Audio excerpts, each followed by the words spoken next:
Every mystery has a voice. Few dare to listen. Read in a clear, utterly emotionless voice. If the third bell tolls before the water is cold, do not look to the chapel window. The salt is spilled upon the hearth, and the air is already dead. Bunter paused, his face an impenetrable mask of domestic decorum. A draft for a melodrama, perhaps, my lord? Melodrama be hanged, said Wimsey, taking his monocle from his top pocket and screwing it into his right eye with a practiced twitch of his brow. People who write melodramas use violet ink and misspell hair. This is written in iron gall ink, applied with a quill, a goose quill if I am any judge of the split at the stem, and the paper is handmade rag from the Watman mill, circa 1840. Someone has cut this from the fly-leaf of a very old, very expensive book. Now why should an elderly gentleman in bad spats leave a 17-word prophecy of doom on the upholstery of the London, Midland and Scottish Railway? Perhaps he was interrupted in his studies, my lord. He was not interrupted. He was terrified, Wimsey said softly, his voice dropping its customary airy cadence and acquiring that sharp, steel-core clarity that usually presaged an extraordinary amount of trouble for someone. He got off at Bishop's Lacey, a station so small that even the goats look bored when the train passes. And if I am not vastly mistaken, Bishop's Lacey is the parish of my old college acquaintance, the Reverend Theodore Venables, a man whose passion for church registers is exceeded only by his total blindness to anything happening in 3 dimensions. Wimsey leaned back, tapping the monocle against his thumbnail. Bunter, what is our immediate destination? We were expected at the Duke's estate in Leicestershire for the shooting, my lord. Her Grace explicitly mentioned that the birds were exceptionally wild this season. The birds will remain wild, Bunter, Wimsey said cheerfully, pulling his soft felt hat down over his brow, and my noble brother will doubtless inform the parish that I have succumbed to my periodic madness. We are getting off at the next signal box, or wherever this ancient iron kettle decides to grind to a halt. There is a corpse waiting for us, Bunter. I can smell it from here. It smells of damp stone, old silver, and very bad intentions. Bishop's Lacey in the light of an October morning looked less like a village and more like a collection of lichen-covered errors made by 16th-century masons. The mist hung low over the water meadows, clinging to the high flint walls of Lacey Manor like a wet shroud. Wimsey and Bunter arrived at the parish church of St. Jude, in the fens, just as the clock in the square tower began to strike 9. It was not a musical chime.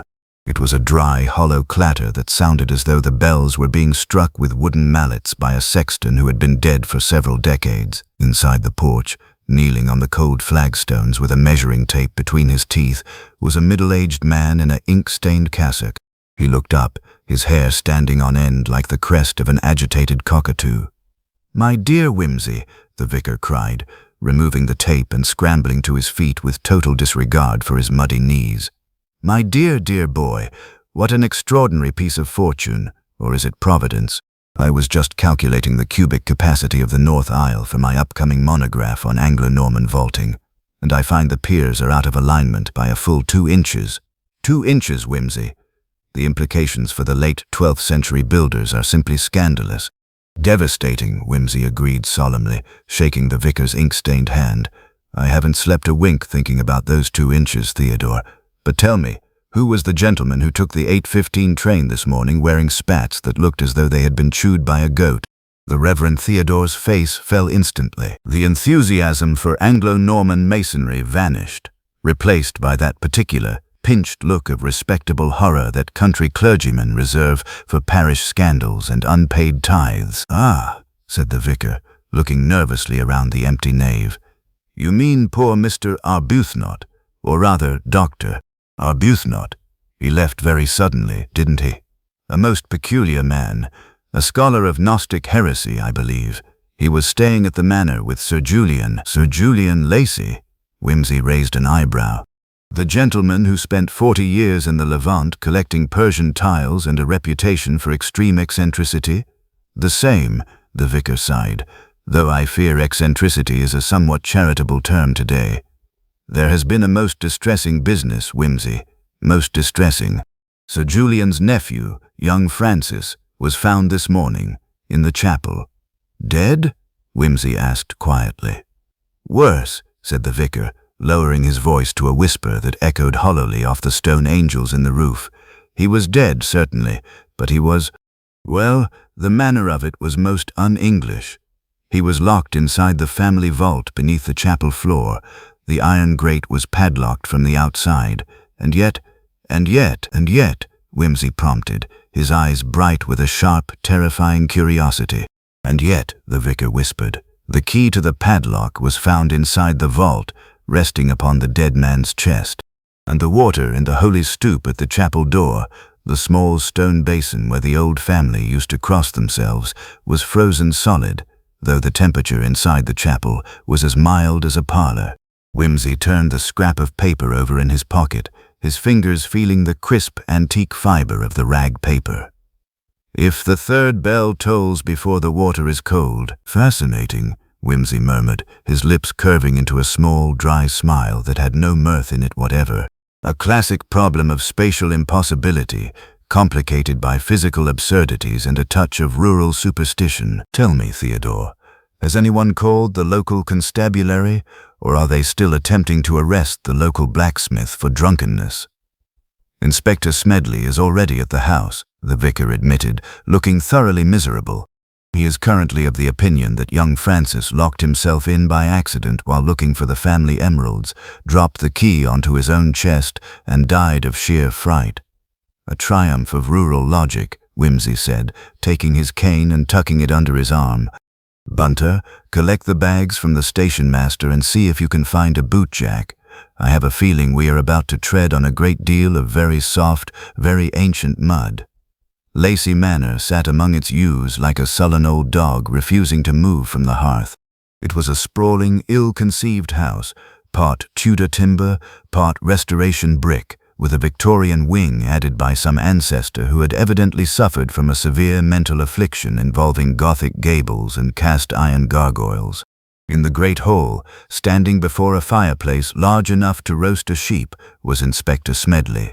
He was a man with the neck of a bull, the moustache of a walrus, and the unwavering conviction that all crimes were committed by people who spoke with foreign accents or did not attend Church of England services on Sunday mornings. Now then, Lord Peter, Smedley boomed, his heavy boots creaking on the polished oak floor. This is an official business, you know, not one of those high society puzzles you play with in London. We've got a dead body, a locked room, and a clear case of accidental death while trespassing.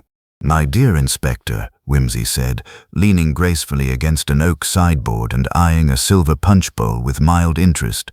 I would not dream of interfering with the majesty of the law. I am merely a humble spectator, drawn by the irresistible charm of your intellect and the prospect of a very bad cup of tea. But tell me, why is the dead man's watch still ticking? Smedley blinked, his red face darkening by a fraction of a shade. What's that? The watch, Wimsey repeated softly, pointing a long, pale finger at the table where the victim's personal effects had been laid out upon a green baize cloth. Young Francis Lacey was found at 7 o'clock this morning, according to the parish doctor who, I observe from his trap outside, uses an old horse and has an eye that suggests advanced cataracts. Death occurred at least 6 hours earlier, say midnight, and yet his gold pocket chronometer, a magnificent piece by Frodsham, is ticking away as merrily as a cricket on a hearth. It is a key-wind watch, Inspector. It requires winding every 24 hours. If Francis Lacey wound it at his usual hour of 8 in the evening, it should have run down by now, unless someone wound it after he was already dead. Inspector Smedley stared at the watch, then at Wimsey, and finally at his own thick fingers, as if suspecting them of some obscure treachery. Nonsense, Smedley muttered, though his tone lacked its previous thunderous conviction. The lad probably wound it twice. People do that when they're nervous. People do many strange things when they are nervous, Inspector, Lord Peter said, his monocle dropping from his eye and dangling on its black silk ribbon. They drop papers in railway carriages. They lock themselves into vaults. They even freeze stoups of holy water in mild weather. But they rarely wind their watches after their hearts have ceased to beat. It is a habit entirely confined to the more tedious class of ghost. Wimsey turned slowly as the heavy oak door at the far end of the hall creaked open. A tall man stepped into the room. He was wrapped in an embroidered velvet dressing gown that had seen better centuries, his skin yellowed like old parchment, his eyes buried deep within dark, hollow sockets that seemed entirely devoid of human light. In his hand he carried a small, silver-mounted pipe, from which rose a faint, sickly thread of blue smoke. "Ghosts, Lord Peter," Sir Julian Lacey said, his voice dry and rustling like dead leaves scraping across a flagstone. "Do not speak lightly of the inhabitants of this house. They are the only ones who paid for their lodging." Sir Julian's gaze lingered on Wimsey with the cold, detached appraisal of an entomologist inspecting a somewhat noisy beetle. He drew upon his silver-mounted pipe, and the air between them grew dense with the faint, cloying sweetness of Latakia tobacco, mingled with something dry and resinous, like the balsam used in mummification. "My late brother's son," Sir Julian continued, his voice maintaining that flat, papery timbre, "was an idiot. He possessed the intellect of a prized cabbage and the moral fortitude of a wet sponge. If he has managed to get himself locked into the vault and killed, it is entirely in keeping with his character. Francis was always exceedingly prompt at doing the wrong thing at the wrong time." "An epitaph of enviable precision, Sir Julian," Wimsey said softly, taking out his gold cigarette case and selecting a plain Turkish cigarette with exquisite slowness. "Though usually, when cabbages perish in locked vaults, they do not leave behind frozen water in the holy stoop, nor do they rely upon post-mortem hand-winding to keep their chronometers in order. You were at home last night, I presume?" "I am always at home, Lord Peter," the old man replied, his dark, sunken eyes narrowing slightly. "I leave this house only when the atmosphere becomes polluted by the presence of parish clergymen or small-town policemen. Last night I retired to my study at 9. I was reading a somewhat obscure Syrian tract on the purification of copper. I remained there until 6 this morning, when the housemaid raised a din that would have awakened the pharaohs." "And did you hear nothing during those 9 hours?" Wimsey tapped his cigarette against his fingernail. "No footfalls upon the terrace? No sound of heavy iron grates being drawn shut? No bell ringing from the chapel tower?" Sir Julian let out a short, rasping cough that might have passed for a laugh in a less gloomy house. "The wind was coming from the east, blowing across the fens. It makes the gables moan like a dying bull. In this house, one hears everything and understands nothing. If a bell rang, it was merely the draught in the belfry. Now, if you will excuse me, Inspector, I have in correspondence with the Ashmolean Museum that cannot be delayed by the sordid inconvenience of my nephew's demise." Without waiting for an answer, the old scholar turned on his heel, his velvet gown trailing behind him like a funeral cloak, and vanished down the dark oak paneling of the corridor, leaving behind only the lingering, sickly perfume of his pipe. Inspector Smedley cleared his throat with a sound like grinding gravel. "Arrogant old beggar," he muttered under his breath. "Thinks because his grandfather was a baronet he can talk to the police as if we were stable boys. But you see his point, Lord Peter. The boy was a useless rake. He was up to his ears in debt to moneylenders in town. I've had 3 letters from solicitors in London this past week asking about his whereabouts.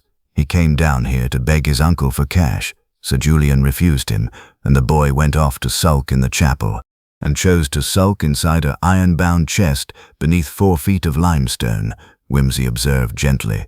"A remarkably rigorous method of sulking. Tell me, Inspector, who else was in the house last night?" Smedley ticked them off on his thick, red fingers. "There's Sir Julian, of course. Then there's Miss Agnes Lacey, Sir Julian's sister, an old lady who spends all her time making pressed flower albums and feeding stray cats. There's the butler, double-jointed old fellow named Graves, who's been here since the late Queen's Jubilee. And then there was that fellow who cleared out on the early train, Dr. Arbuthnot. Ah, yes, the gentleman with the eccentric spats and the appetite for 3rd-century Latin theologians," Wimsey said. "Why was he here? Came down 2 days ago," Smedley growled. "Said he wanted to examine Sir Julian's collection of medieval manuscripts, but if you ask me, he spent more time arguing with young Francis than looking at old parchment.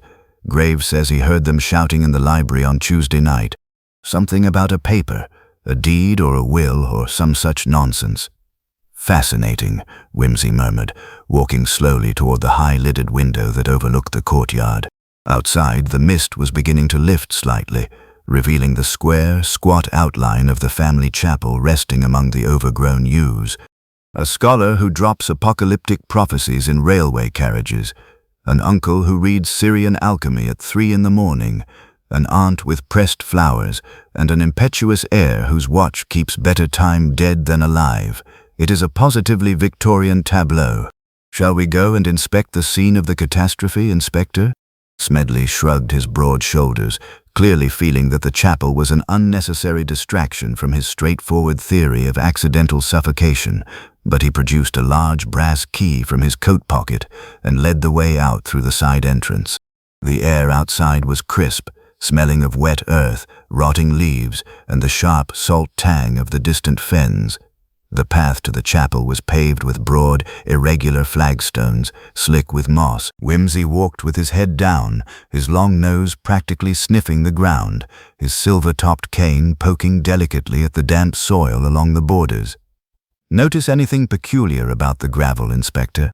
Wimsey asked casually, stopping near a massive yew tree that shadowed the chapel doorway. "Looks like damp gravel to me," Smedley said stoutly. "It is damp gravel," Wimsey agreed, "but it is damp gravel that has been recently subjected to the passage of a very heavy, flat-bottomed object. Look at the edges of the border here. The dirt has been compressed into a smooth ridge, as though someone had dragged a heavy wooden crate, or perhaps a block of ice, from the chapel door toward the well house." Smedley frowned, bending down to look, but quickly straightened up with a dismissive grunt. "Gardener's barrow, most likely. Old Thomas was moving leaf mold yesterday." "Old Thomas must have muscles like an ox and the tread of a fairy," Wimsey remarked, "for there are no wheel marks, only a continuous, flat, dragging track. But let us look at the sanctuary." The chapel door was a massive slab of oak, studded with wrought-iron nails and green with age. Smedley applied the key, turned it with a wet, heavy click, and pushed the door open. Inside, the chill was immediate. It was not merely the cold of an unheated stone building in October. It was a damp, bone-penetrating frost that seemed to hang in the very air of the nave. The stained glass in the eastern window cast murky pools of crimson and cobalt across the flagstones. Just inside the threshold, set into a stone niche in the wall, was the ancient holy water stoup, a bowl of hand-carved stone, black with age. Wimsey stepped up to it immediately. He reached out a gloved hand and touched the surface of the liquid within. "Still cold," Wimsey said, his voice echoing under the stone vaulting. "Extremely cold, but no longer frozen. Notice, Smedley, how the water level is remarkably high, nearly brimming over the carved rim. And yet, if you examine the floor directly beneath it," he pointed down with his cane, "there is a distinct ring of moisture upon the flagstone, as if an exterior vessel, something larger, perhaps a zinc tub or a bucket, had been placed around the base of the stoop to surround it with an artificial cooling agent. Why in the name of reason would anyone go to the trouble of freezing a bowl of holy water in an empty chapel?" Smedley demanded, his patience visibly wearing thin. "It's a madman's trick, a piece of local superstitious nonsense to make it look like the devil was in the place." "The devil is a gentleman of very logical habits, Inspector," Wimsey replied, his eyes scanning the walls with intense concentration. "He rarely wastes his time with refrigeration unless he has a very good physical reason for it. Physical phenomena, my dear Smedley, are expensive things to arrange. They require apparatus, time, and physical labor. Now, where is the vault?" Smedley led the way down the central aisle toward the small chancel.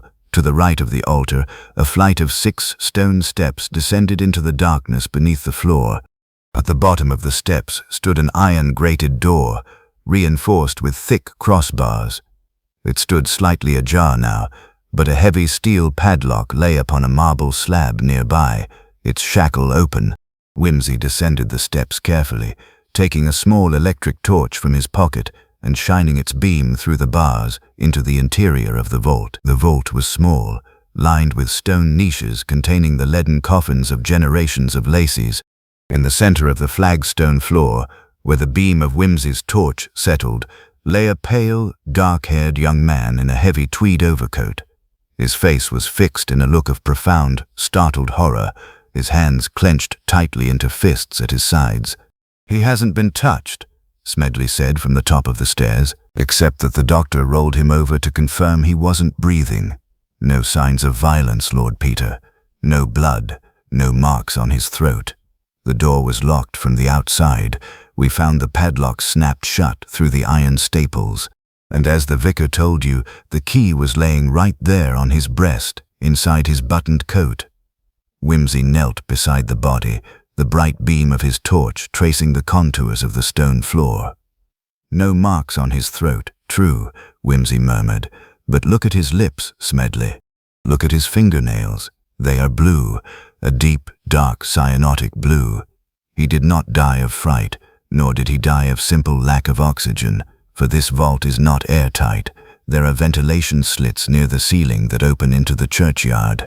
He bent closer, bringing his nose within an inch of the dead man's lapel. He sniffed once, twice, then drew back with a sharp, involuntary intake of breath. "Bunter!" Wimsey called out toward the chapel door. The impeccable Bunter appeared at the top of the vault stairs as if he had been waiting for the signal on a silver tray. "My lord, bring the small specimen vials from my traveling case," Wimsey said, his voice dropping into that quiet, deadly register that signaled he had found the thread. "And bring a pair of brass tweezers. There is something upon the collar of Mr. Francis Lacey's coat that does not belong in an English country vault." He pointed the torch beam at the lapel of the dead man's heavy coat. Nestled in the fold of the wool was a single, tiny fragment of blue-green leaf, fresh, bruised, and exuding an almost imperceptible scent of bitter almonds and crushed vegetation. "What is it?" Smedley asked, coming down a step, his heavy boots clattering on the stone. "That, my dear Inspector," Wimsey said, standing up and dusting his trousers with meticulous care, "is a leaf of Prunus laurocerasus, the common cherry laurel. But it has been crushed in a very peculiar way. It has been distilled under pressure. Someone has been making hydrocyanic acid in this quiet parish, Smedley. And they used the draft from the belfry and a very clever physical trick to ensure that the cold air would carry the vapor directly into this vault while keeping the keys safely inside." He looked up at the stone ceiling of the vault, where a small, rectangular iron grating communicated with the floor of the chapel above, directly beneath the altar. "A simple pipe," Wimsey mused, his monocle swinging gently on its ribbon. "A heavy gas, colder than the surrounding air, sinks rapidly. If one cools the air above by freezing the nearby water and creating a thermal draft, the poison descends into the pit like water down a drain. The victim breathes it, collapses, and drops the key he was holding. The key lands upon his chest. The killer then merely has to lock the external padlock, remove his tubing, and walk away, leaving behind a locked room, a corpse, and a miracle for the local vicar to wonder at." Smedley stared at the ceiling, his jaw slightly slack. "Good God, Lord Peter. If that's true, it means it wasn't an accident at all." "It was an accident only in the sense that young Francis was foolish enough to keep an appointment in a dark place with a very clever scholar," Wimsey said dryly. "Now, Inspector, if you will excuse me, I must go and speak to the lady who presses flowers. I have a sudden, overwhelming desire to learn more about the local flora of Hertfordshire." Leaving Inspector Smedley to contemplate the grisly mechanics of heavy gases and thermal drafts, Lord Peter stepped back into the sharp, pale sunlight of the chapel yard. Bunter followed a half-step behind, holding a small leather case containing the specimen vial with the bruised laurel leaf secure inside. "Bunter," Wimsey said, adjusting the fit of his grey trilby as they walked back toward the manor's main drive, "what is your opinion of Aunt Agnes?" "I have not yet had the privilege of observing the lady, my lord," Bunter replied smoothly, "but the butler, Graves, dropped an intriguing remark while assisting me with your luggage." "Did he indeed?" "Graves strikes me as the sort of butler who drops remarks as if they were hot coals, very carefully and with great anticipation of their effect." "Precisely, my lord. Graves mentioned that Miss Agnes Lacey possesses a small glass house beyond the rose garden. It is heated, apparently, for the cultivation of exotic ferns. though she spends a remarkable amount of time in the potting shed preparing her botanical pressings. A glass house, Wimsey mused, tapping his cane rhythmically against the stone border. How delightful! The quiet haven of green leaves, moist loam, and lethal alkaloids. Let us see if Miss Lacey is inclined to share her floral enthusiasm with two inquisitive travelers. They skirted the west wing of the manor, where the ancient brickwork gave way to a sunlit garden enclosed by high, fruit-laden brick walls. Nestled against the northern wall stood a modest Victorian glasshouse, its panes opaque with lime wash and condensation. Through the warped glass, the vague silhouette of a small, bird-like figure could be seen hovering over a low wooden bench.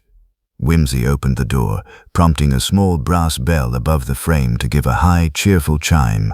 The atmosphere inside was suffocatingly warm, smelling of damp peat, geraniums, and the sharp, tannic tang of bruised leaves. An elderly woman turned abruptly from her work.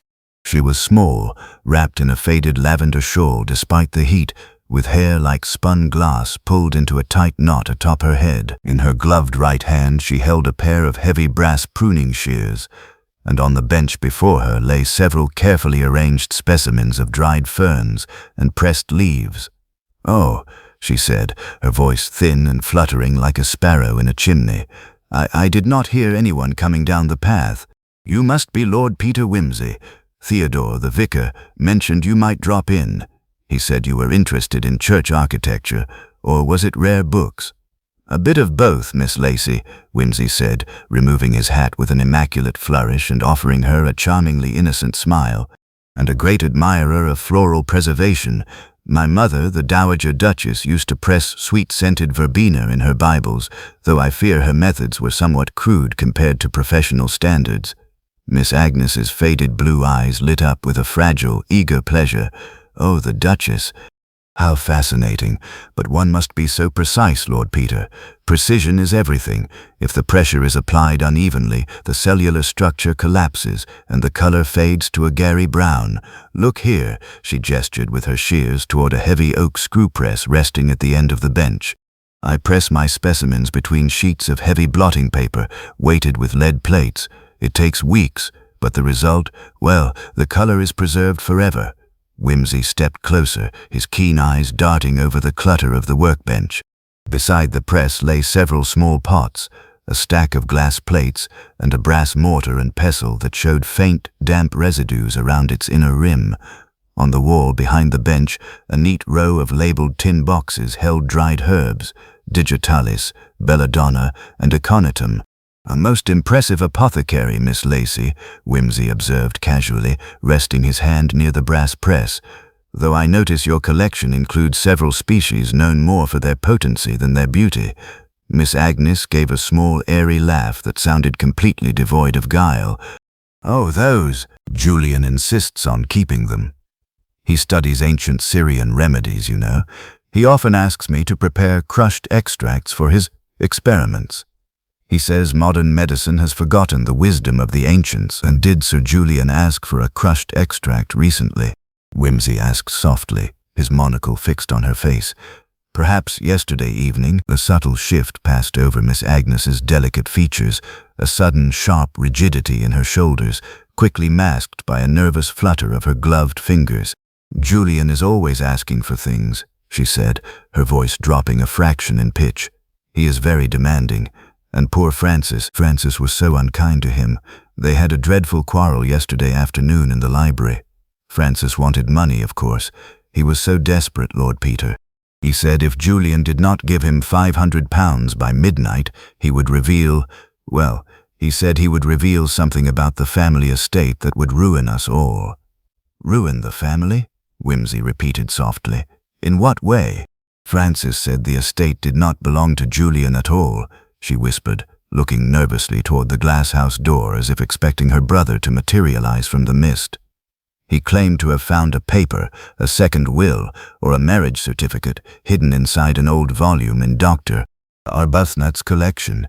He said Julian was a mere squatter in Lacey Manor." "And what did Sir Julian say to that?" "Julian laughed," Miss Agnes said, her hand trembling slightly as she set down her shears. "He laughed, that horrible, dry laugh of his, and told Francis that dead men tell no tales and ruined men prove no wills. And then Dr. Arbuthnot arrived on the evening train, looking like a ghost, and closed himself in the library with Julian for hours. Wimsey tapped his chin with the head of his cane. "And where were you, Miss Lacey, at 8 o'clock last night, when the church bells were chiming?" "I was here," she said promptly. "I was distilling an infusion of rosewater for my skin. I stayed here until 9, when Graves brought my evening cocoa to the drawing room. You can ask Graves. He saw me. I never left the house after 9 o'clock. I am sure Graves's memory is as reliable as an astronomical clock," Wimsey said smoothly, bowing slightly. "Thank you, Miss Lacey. You have been extraordinarily helpful. Your leaf press is a marvel of mechanical simplicity." As they stepped out of the glasshouse into the cool garden air, Wimsey's smile vanished, replaced by an expression of intense concentration. "Bunter," he said quietly as they walked back toward the main house. "Yes, my lord? Did you observe the brass mortar on Miss Lacey's bench?" "I did, my lord. It contained traces of a greenish-blue paste, and the pestle was distinctly damp." "Quite so, but Miss Agnes claimed she was distilling rosewater. Rosewater, Bunter, leaves a pale red or clear distillate, not a dark cyanotic residue. Furthermore, she wore heavy leather gardening gloves inside a heated glasshouse, not to protect her hands from thorns, but to prevent the absorption of volatile oils through the skin. A very cautious botanist, my lord, or a very obedient accomplice," Wimsey murmured, "or perhaps a very clever screen. But we are missing a link, Bunter, the paper that young Francis threatened his uncle with. If Francis found a document in an old book, where is that document now? It was not on his body. Inspector Smedley's thorough, if somewhat heavy-handed search, revealed only a handkerchief, a gold watch, and 3 half-crowns. Perhaps Dr. Arbuthnot took it with him when he departed on the 8:15 train, my lord. Dr. Arbuthnot left in such a hurry that he dropped his own notes on the train seat," Wimsey said, pulling the scrap of yellowed rag paper from his pocket once more. "If the 3rd bell tolls before the water is cold, do not look to the chapel window. The salt is spilled upon the hearth, and the air is already dead." That was not a warning written in advance, Bunter. That was a coded message written in high haste by someone who had just witnessed a murder or knew precisely how it was to be performed. They reached the grand front entrance of the manor, where Inspector Smedley was standing on the gravel, looking thoroughly baffled while conversing with a tall, thin man in a worn black coat who held a large leather-bound ledger under his arm. "Ah, Lord Peter," Smedley called out, looking relieved. "Just the man. This is Mr. Merbles's clerk, Mr. Simmons. He's just arrived from London on the noon train with some rather extraordinary information regarding the late Francis Lacey." Mr. Simmons bowed respectfully, adjusting his spectacles. "Good day, my lord. I was dispatched by Mr. Merbles as soon as word reached our office of Mr. Francis's unfortunate demise. I have here the family trust papers, and I feel it my duty to inform the police that Mr. Francis Lacey was not, in fact, the heir to this estate." "He was Sir Julian's nephew, certainly," Simmons replied dryly, opening his ledger to a marked page. "But under the terms of the late Sir Arthur Lacey's settlement of 1888, the manor and its revenues pass entirely to the male heir only so long as the original chapel on the grounds remains consecrated and intact. Should the chapel be desecrated, or should the altar be used for unholy practices, the entire estate reverts immediately to the parish, specifically to the care of the local vicar and the church commissioners." Wimsey let out a low, soft whistle. "A desecration clause, how delightfully medieval. A clause designed by a deeply pious or deeply suspicious ancestor to prevent the pagan-leaning Sir Julian from turning the family chapel into a museum for Syrian antiquities." "Precisely, my lord," Simmons said. "And if Sir Julian were to be convicted of a felony, or if a murder were committed upon the consecrated ground of the vault, the chapel would be deemed desecrated in the eyes of the ecclesiastical court. Sir Julian would lose every penny, every tile, and every book." Wimsey's eyes lit up with a sudden, dazzling clarity. "And young Francis knew this. If Francis threatened to expose a murder or stage a desecration upon the altar, Sir Julian stood to lose everything he valued on earth, his precious Syrian tracts, his quiet, his home. "Which gives Sir Julian the most powerful motive in the world," Smedley said triumphantly, slapping his knee. "Murder to keep his house and his money. I'll go and arrest the old devil right now." "Hold your horses, Inspector," Wimsey said gently, catching Smedley by the sleeve. "You are leaping to conclusions with the agility of a mountain goat, but you are missing the most beautiful, subtle part of the trap. If Sir Julian killed Francis in the chapel, he would cause the very desecration he was trying to avoid. Why would a man kill to save his estate, only to commit the crime in the one place that guarantees its forfeiture?" Smedley stopped dead, his jaw working silently as he tried to process the logical contradiction. Then why did he do it there? "Because," Wimsey said softly, his voice echoing in the quiet courtyard, "Sir Julian didn't kill him. Someone else wanted the estate to revert to the parish. Someone who knew the terms of the 1888 settlement, someone who had access to the chapel, someone who knew how to handle deadly alkaloids, and someone who was clever enough to make it look as though Sir Julian had done it to protect his collection." Wimsey turned slowly and looked down the long, winding drive toward the village, where the square tower of St. Jude in the fens rose above the mist like a watchful sentinel. "Bunter," Wimsey said quietly, "we are going back to the vicarage. It is time we had a very long, very pedantic chat with the Reverend Theodore Venables about Anglo-Norman vaulting and the exact weight of a sexton's brass key." The lane back to the vicarage was silent save for the damp crunch of gravel underfoot and the occasional rustle of pheasants in the hedgerows. Lord Peter walked with a measured, deliberate stride, his chin tucked into the collar of his coat and his thumbs hooked into his waistcoat pockets. Beside him, Bunter carried the small leather satchel with immaculate rhythmic precision, his boots leaving crisp, clear impressions upon the moist earth. "A desecration clause, Bunter," Wimsey said softly, breaking the long silence as they crossed the wooden footbridge over the sluggish black waters of the fen drain. "A masterpiece of dead-hand control. Old Sir Arthur Lacey must have known his descendants were a volatile mixture of pagan scholars and spendthrift rakes.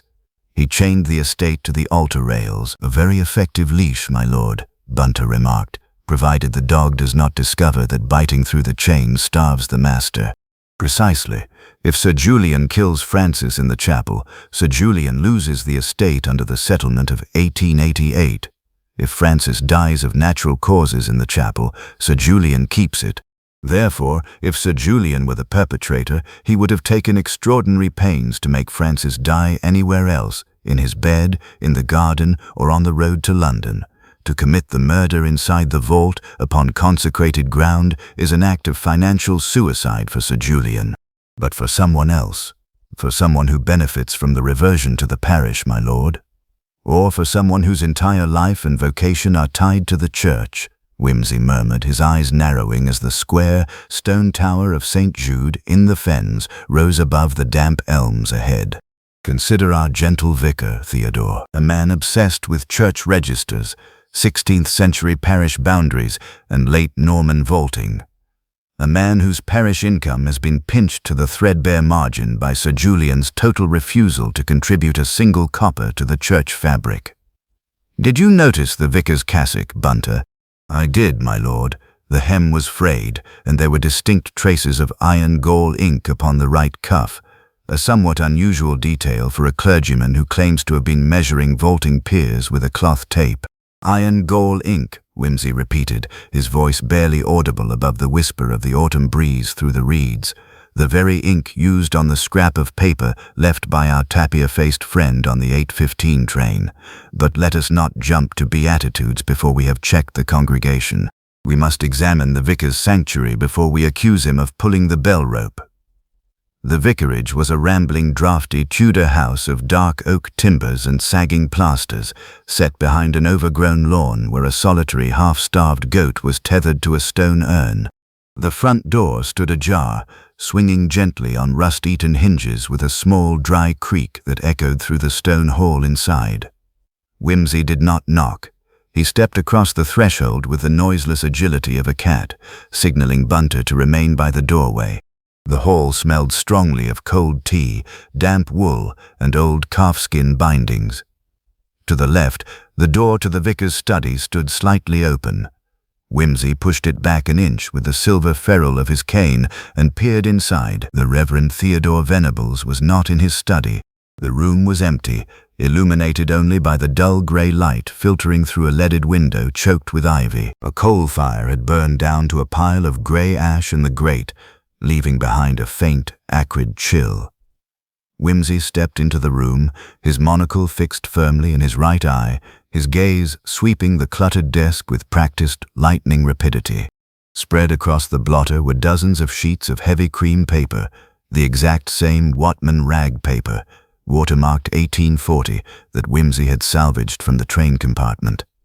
In the center of the desk sat a massive, leather-bound folio, its boards cracked and its brass clasps green with verdigris. It was the parish register of St. Jude, in the Fens, dating from the early 17th century. Wimsey stepped up to the desk and turned the open page of the register toward the light. "Bunter," Wimsey called softly, without looking around. Bunter appeared instantly in the doorway. "My lord, look here. This is the entry for the burial of Sir Guy Lacey in 1642. Look at the margins." Bunter leaned forward, his pince-nez gleam in the dim light. "The ink is fresh, my lord. It has been touched up with a fine quill." "Not merely touched up," Wimsey said, pointing a pale fingernail at a column of faint Latin script. "It has been altered. Someone has taken a steel scraper and pared away the original name of the officiant, replacing it with a pseudo-archaic hand. But look at the capital letters, the flourish on the DS and the trailing cross-stroke on the T's. It is the exact hand of the scrap of paper, Dr. Arbuthnot's hand." "The Gnostic scholar, my lord." "The Gnostic scholar," Wimsey said, his tone growing increasingly sharp. "Doctor, Arbuthnot was not here to examine Syrian manuscripts for Sir Julian. He was brought here by the vicar to examine the church registers, to find or create a legal flaw in the 1888 trust deed. But why would Arbuthnot flee on the early morning train in a state of blind terror, dropping cryptic warnings about cold water and 3 bells? Wimsey turned to the corner of the room, where a large iron-bound oak chest sat beneath the window. The padlock hanging from its staple was unclasped. Wimsey lifted the lid with the tip of his cane. Inside lay 3 large zinc canisters, 2 empty glass retorts with dark rubber tubing attached, and a wooden crate containing several blocks of dense grayish-white stone wrapped in thick burlap. Wimsey knelt, touched the burlap, and immediately withdrew his fingers with a low exclamation. "Dry ice, solid carbon dioxide, Bunter, imported from the chemical works at St. Albans. That explains the extreme cold in the chapel and the frozen water in the stoop. It was not a miraculous frost, nor was it a piece of ancient magic. It was a crude, highly effective physical apparatus designed to produce rapid freezing and a heavy, cascading column of cold gas." "And the chemical agent, my lord?" Bunter asked. "The hydrocyanic acid was prepared in Miss Agnes's glasshouse, using her brass mortar and the distilled crushed laurel leaves," Wimsey said, standing up and brushing his knees with a quick, nervous motion. "She thought she was making a simple pest destroyer for her brother's rare plants. She was manipulated, Bunter, manipulated by someone who understood both her botanical hobbies and her deep, neurotic fear of being turned out of the manor if Francis inherited." A soft footstep sounded on the flagstones outside the study door. Wimsey did not turn around immediately. He adjusted his tie in the reflection of the glass bookcase, watching the dark silhouette that had appeared in the doorway. "You have a remarkably keen eye for domestic chemistry, Lord Peter," a voice said softly. It was not the vicar. Standing in the doorway was Dr. Arbuthnot. He was no longer wearing the ill-assorted spats or the travel-stained coat he had worn on the St. Pancras train. He wore a dark, heavy Inverness cape, and his pale, tapir-like face was set in lines of rigid, desperate composure. In his right hand, held low against the fold of his cloak, was a small blue steel Webley revolver. "I see you caught the return train, Doctor," Wimsey said pleasantly, turning around slowly and leaning his hip against the edge of the desk. "A somewhat restless journey, I imagine." It must be extraordinarily inconvenient to flee a crime scene, realize you dropped your most incriminating draft of notes on the train seat, and have to come back to retrieve the evidence before the local constabulary stumbles over it. Doctor, Arbuthnot's hand tightened on the grip of the revolver, the barrel pointing steadily at Wimsey's waistcoat. "The police here are fools," Arbuthnot said, his voice dry and trembling with an erratic, dangerous intensity. "Smedley thinks it was an accident. He would have closed the file by sunset if you had not come poking your aristocratic nose into matters that do not concern you." "Everything concerns me that is intellectually absurd, Doctor," Wimsey replied smoothly, taking out his cigarette case with total nonchalance. "And a locked room murder involving solid carbon dioxide, Latin quotes, and a dead rake in a chapel is so delightfully absurd that I could not possibly resist. But tell me, why kill young Francis? He was a fool, certainly, but surely a live fool is less dangerous than a dead body on consecrated ground." "Francis was going to destroy everything," Arbuthnot said, his eyes flashing with a sudden wild fire.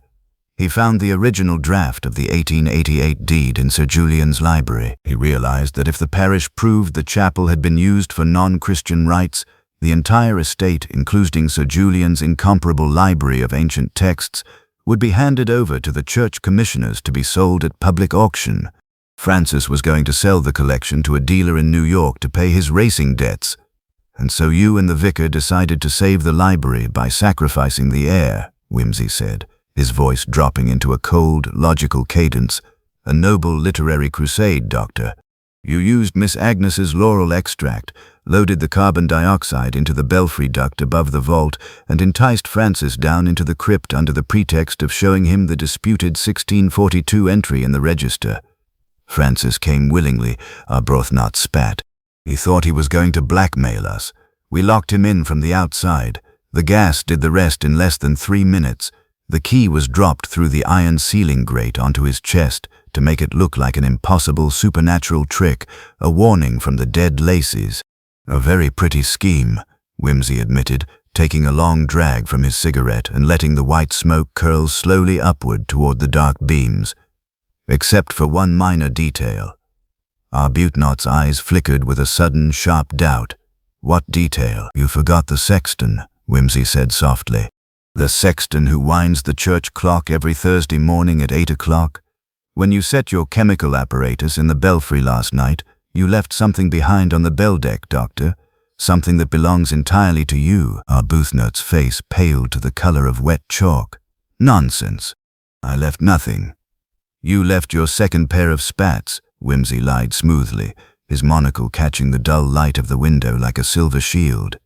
"The pair with the missing horn button. Inspector Smedley is at this moment climbing the belfry stairs to collect them." Arbuthnot's gaze wavered for a fraction of a second, his eyes darting instinctively toward the high window behind Wimsey. In that single, infinitesimal fraction of a moment, Bunter moved. With the explosive, silent speed of a steel spring released from tension, the valet stepped forward, his heavy leather satchel swinging in a low, devastating arc. The heavy brass clasp of the satchel struck Dr. Arbuthnot's wrist with a dull, cracking impact. The Webley revolver discharged with a deafening roar that shattered the leaded window panes, sending a shower of glass cascading onto the floor.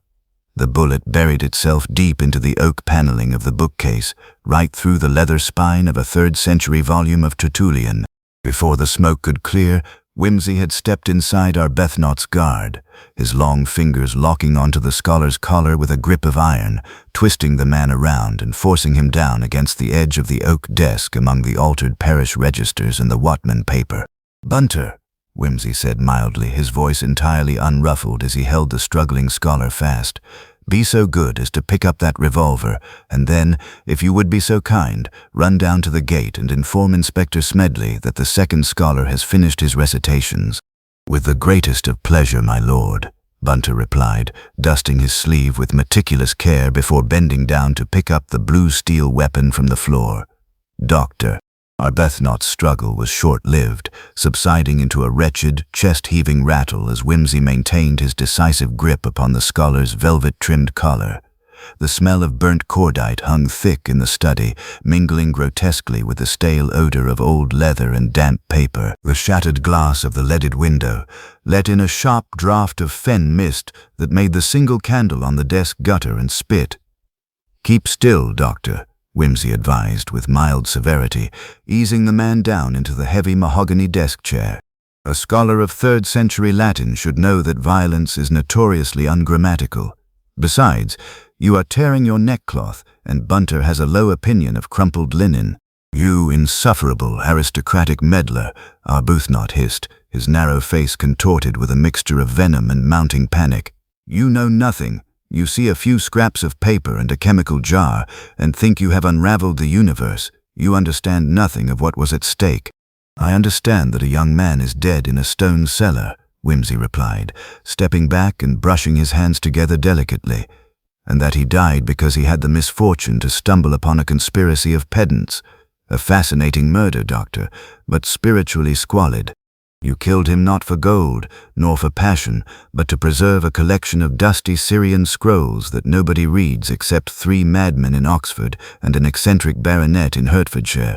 Before Arbuthnot could spit out another retort, heavy, hurried boots thundered across the flagstones of the entrance hall. The study door was flung back with violence, slamming against the oak wainscoting. Inspector Smedley stood on the threshold, his face purple from his sudden sprint across the vicarage lawn, his hand resting heavily on his truncheon, with 2 local constables hovering nervously behind his massive shoulders. "Good God, Lord Peter!"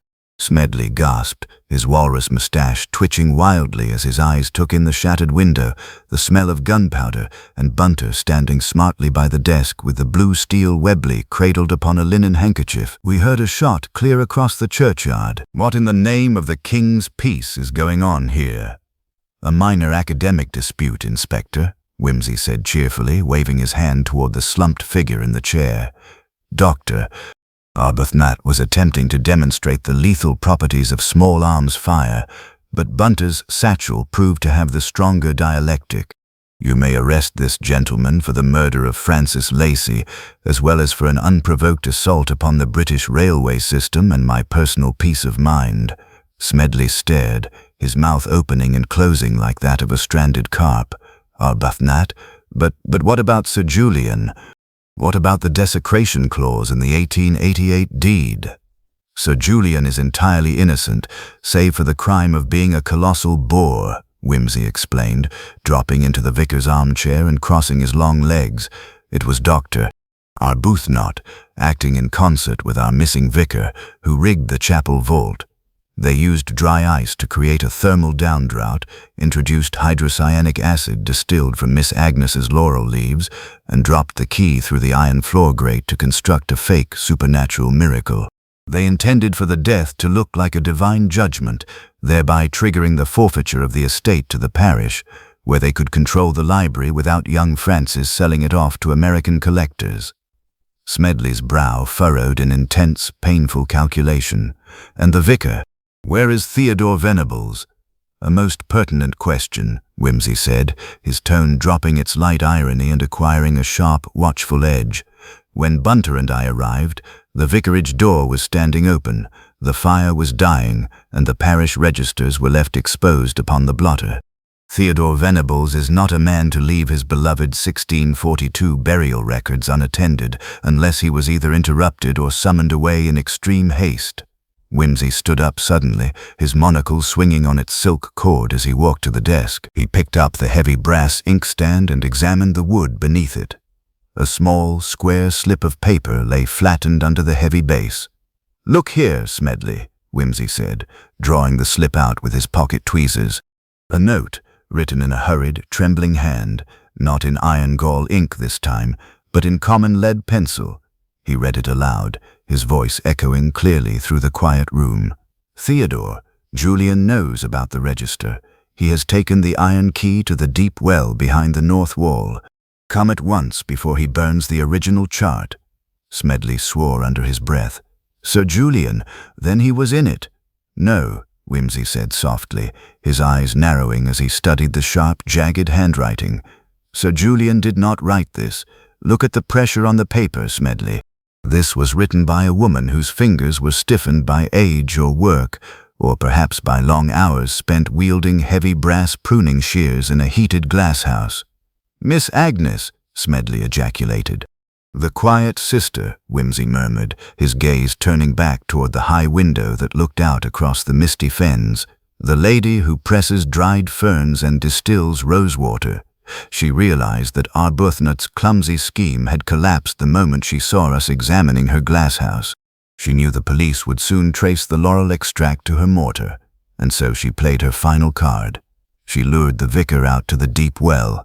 "Why the deep well?" Smedley demanded, turning to his constables. "Where is it?" "The old draw well behind the ruined north transept," one of the constables offered timidly, touching his cap. "Unused these 50 years, sir. Bottomless, they say, goes straight down into the fen water beneath the limestone. A perfect place to dispose of a troublesome vicar, a disputed document, or oneself," Wimsey said, his voice dropping into that quiet, deadly pitch that signaled immediate action. "Bunter, fetch my heavy stick and the electric torch from the trap. Inspector, bring your men. If my calculations of the timeline are correct, Miss Agnes Lacey is currently attempting to tidy up the family history in a manner that is exceedingly permanent." Without waiting for the police, Wimsey stepped out through the ruined French window of the study, taking the overgrown garden path at a rapid, silent stride. The mist had rolled in heavy and gray from the eastern marshes, swallowing the contours of the churchyard and wrapping the ancient yew trees in ghostly, shifting shrouds. The air was bitterly cold now, carrying the wet, metallic tang of stagnant water and decaying leaves. As Wimsey rounded the moss-covered corner of the north transept, the squat, stone housing of the ancient draw-well loomed up out of the fog like a forgotten altar. Standing beside the rotting wooden windlass was a small, frail figure wrapped in a dark lavender shawl. Miss Agnes Lacey stood motionless on the damp flagstones, her hand resting upon the rusty iron crank of the well. At her feet lay an old leather-bound document case, its brass lock forced open. Standing a few paces away, his cassock muddy at the knees and his hands raised in a gesture of bewildered, desperate entreaty, was the Reverend Theodore Venables. "Agnes, my dear lady, pray reflect," the vicar was saying, his voice quavering with terror and confusion. "The parish records cannot be destroyed. Whatever foolishness Dr. Arbuthnot led us into, the ancient parchment belongs to the Church. It is a sacred trust." "The Church?" Miss Agnes cried, her thin, bird-like voice cracking with an uncharacteristic, hysterical venom that cut through the silence of the misty yard. "The Church cared nothing for us when my father ruined the estate. Francis was going to sell our home, Theodore. He was going to turn Julian and me into paupers. I gave Dr. Arbuthnot the laurel leaves because he swore it would only make Francis sleep until he signed the renunciation." "It was hydrocyanic acid, Agnes," Wimsey said quietly, stepping out of the shadow of the transept wall, his hands tucked loosely into his coat pockets. "A single drop upon the tongue is enough to kill an ox. You knew that when you ground the leaves in your brass mortar. You are a very accomplished botanist, Miss Lacey. You knew precisely what you were distilling." Miss Agnes spun round, her pale blue eyes wide and glinting with a strange, brittle madness in the grey light. "Lord Peter," she whispered, her fingers tightening on the wooden handle of the windlass, "you shouldn't have come here. You are an outsider. You don't understand how old families survive in these places. We do what we must to keep the roof over our heads."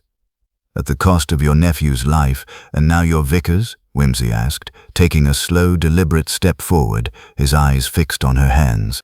"Where is the original deed, Miss Lacey? The one Francis found in the library?" She gave a sudden, bitter laugh and pointed down into the dark, yawning mouth of the well shaft. "Where nobody will ever find it, Lord Peter. It lies 40 feet below the stone, weighted with a iron plate from my leaf press. Let the church commissioners try to claim the estate now. Without the deed, Julian remains the lawful owner, and the Lacey name stands clean." "Clean?" Wimsey repeated softly, his tone laced with a cold, devastating British irony. "A dead heir in the vault, a scholar under arrest for murder, and a lady of the house standing by a polluted well with poison on her gloves. It is a definition of cleanliness that might shock the Herald's College, Miss Lacey." Behind them, the heavy, crashing footsteps of Inspector Smedley and his constables echoed through the fog. Miss Agnes looked toward the sound, her face turning pale as ashes. "The police," she whispered, stepping back toward the crumbling stone lip of the well. "No, a Lacey does not stand in a dock before tradesmen and magistrates. Miss Lacey, stand back from the edge," Wimsey shouted, dropping his casual stance and leaping forward across the slick flagstones. With a sudden, terrible lightness, the old woman turned and threw herself toward the dark opening of the well shaft. But before her slippers could clear the wet stone rim, Bunter's long arm shot out from the mist like an iron piston. His fingers caught the thick, lavender wool of her shawl, hauling her back onto the flagstones with a sharp, disciplined yank that brought her down onto her knees, breathless and shivering, just as Smedley burst around the corner of the wall. Wimsey stood over her for a moment, his chest heaving slightly, his face set in hard, unyielding lines. He looked at the vicar, who had collapsed against the stone transept, weeping softly into his ink-stained hands, and then down at the shivering old woman sitting in the mud. "A most instructive morning, Inspector," Wimsey said, his voice returning to its light, arch cadence, though his eyes remained as cold as grey slate. "You have your murderer, your accessory, and the missing document, which I suggest you fish out of the well with a grappling iron before the ink runs completely." He turned on his heel, taking his silver-topped cane from Bunter. "Come, Bunter. The atmosphere in this parish has become unpleasantly Gothic. If we hurry, we can catch the 3:15 train to Leicester. I believe my brother's pheasants will prove remarkably civilized by comparison." Inspector Smedley stood amid the swirling vapor of the churchyard, his heavy mouth agape as his constables gently lifted the weeping Miss Agnes from the wet flagstones. The village clock in the square tower above them gave a sudden, brassy clatter, striking the quarter hour with that same dry, hollow resonance that had greeted Wimsey upon his arrival. "Wait, Lord Peter," Smedley called out, his voice booming through the damp trees as Wimsey and Bunter turned toward the lyche gate. "You can't simply leave us like this. The document is at the bottom of a 40-foot shaft. The vicar is incoherent, Doctor. Arbuthnot is in the study with a loaded revolver, or was, and Sir Julian hasn't even been informed that his sister tried to drown the family trust." Wimsey paused at the gate, resting his hands upon the polished silver knob of his cane and looking back over his shoulder with an expression of mild, elegant long-suffering. "My dear Inspector," Wimsey said, his monocle catching a stray beam of weak midday sun, "you have all the essential ingredients for an exceptionally tidy police report. The physical mechanics are utterly transparent. Miss Agnes distilled the hydrocyanic acid in her glasshouse under the impression she was aiding a pious academic conspiracy. Dr. Arbuthnot and the Reverend Theodore provided the theological justification and the dry ice, and young Francis provided the corpse. As for the document at the bottom of the well, Bunter, what is the standard procedure for retrieving submerged tin boxes from deep masonry shafts?" "A stout, 3-pronged grappling iron attached to 20 fathoms of hemp rope, my lord," Bunter replied instantly, standing at rigid attention with his satchel tucked beneath his left arm. Supplied with a small grease magnet, it rarely fails to engage the iron fittings within 20 minutes, provided the operator does not jerk the line. "There you have it, Smedley," Wimsey said brightly. "Send the village blacksmith down with a bucket and a rope. He is used to retrieving dropped hammers and stray piglets. A priceless 17th century trust deed will offer a delightful variation to his routine. Now, if you will excuse me, I must return to the manor to collect my pigskin suitcase and bid Sir Julian a very formal farewell." They walked back up the long, winding drive toward Lacey Manor, the mist now thinning into patchy ribbons of white that clung to the dark, sullen contours of the yew hedges. The house looked no less sinister in the noonlight, its Tudor timbers and Gothic gables looming like a collection of mismatched architectural absurdities against the grey sky. In the great hall, a fire of green oak logs had been lit, sputtering and throwing off thick, pungent clouds of white smoke that did little to disperse the lingering chill. Sir Julian Lacey was sitting before the hearth in his worn velvet dressing gown, a heavy folio of Arabic manuscripts resting upon his knees, while Graves, the double-jointed butler, poured tea from a battered silver pot into a cup of eggshell china. As Wimsey entered, Sir Julian did not look up immediately. He turned a yellowed page with a dry, rasping rustle before speaking. "I hear a great deal of tramping boots in my garden, Lord Peter," the old scholar said, his voice flat and papery. "And Graves informs me that Dr. Arbuthnot has been firing small arms in the vicarage study. Has the parish succumbed to an epidemic of acute mania, or are the local authorities merely rehearsing for a pageant?" "Neither, Sir Julian," Wimsey said, stepping up to the hearth and holding his long, pale hands out to the sluggish flame. "The police have simply completed their inquiries. Your sister is currently in the care of Inspector Smedley, Dr. Arbuthnot is bound for the County Gaol, and the original deed of 1888 is presently being dredged from the bottom of the churchyard well." Sir Julian's hand froze over the Arabic text.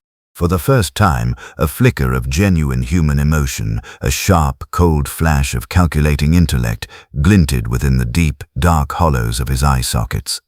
"Agnes," he murmured softly, "and the deed." "Then Francis was telling the truth." "Francis was telling a fraction of the truth," Wimsey corrected gently, drawing his cigarette case from his pocket. "He knew the document existed, and he knew it threatened your possession of this house. But he did not realize that his own friends, your esteemed guest Dr. Arbuthnot and our gentle vicar, would prove so radically enthusiastic about preserving your library that they would murder him to keep the estate within the parish boundary." Sir Julian closed the heavy folio with a dull, heavy thud that sent a small cloud of ancient dust rising into the firelight. He looked at Wimsey for a long, silent moment, his yellowed face impassive as a carved mask. "The library," Sir Julian said quietly, "is the only thing in this miserable house that possesses a soul. Francis would have sold the 9th century Syrian codices to a manufacturer of soap in Chicago. He would have broken up the Persian illuminations to frame them for hotel parlors." "Undoubtedly," Wimsey agreed, flicking his lighter and inhaling the fragrant blue smoke of his Turkish cigarette. "Francis was an unspeakable barbarian with an atrocious taste in waistcoats. But even barbarians have a constitutional right not to be asphyxiated with laurel vapor in their family vaults. It is one of those tedious details of English common law that keeps our judges so dreadfully overworked."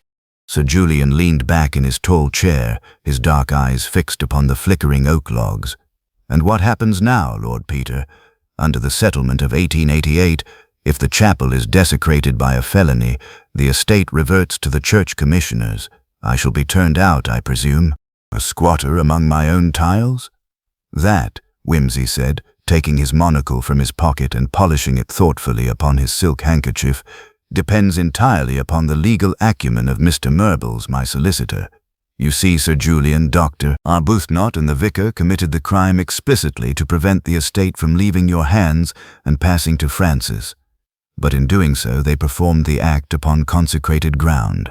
However, since the deed was thrown down the well by your sister before the murder was fully executed in the eyes of the law, the legal sequence is delightfully tangled." He screwed the monocle into his eye and smiled with dry, ironic pleasure. "Mr. Murbles assures me that it will take 3 chancery judges, 4 King's Counsel, and at least 7 years of ecstatic litigation to decide whether the chapel was desecrated by the murder or purified by the arrest of the vicar. By that time, Sir Julian, you will likely have finished your translation of the Syrian tracts, and the church commissioners will have succumbed to nervous exhaustion." Sir Julian's thin, pale lips twitched upward by a millimeter in what was, for him, an extraordinary display of hilarity. "You are a remarkably cynical young man, Lord Peter." "Not cynical at all, my dear Sir Julian," Wimsey protested lightly. "Merely logical. I have a profound respect for the English legal system. It is the only institution in the world that can transform a brutal murder into an exquisite point of feudal property law." Graves appeared silently at Wimsey's elbow, carrying his hat, cane, and pigskin gloves upon a silver tray. "Your trap is at the door, my lord," the butler announced with an impenetrable face.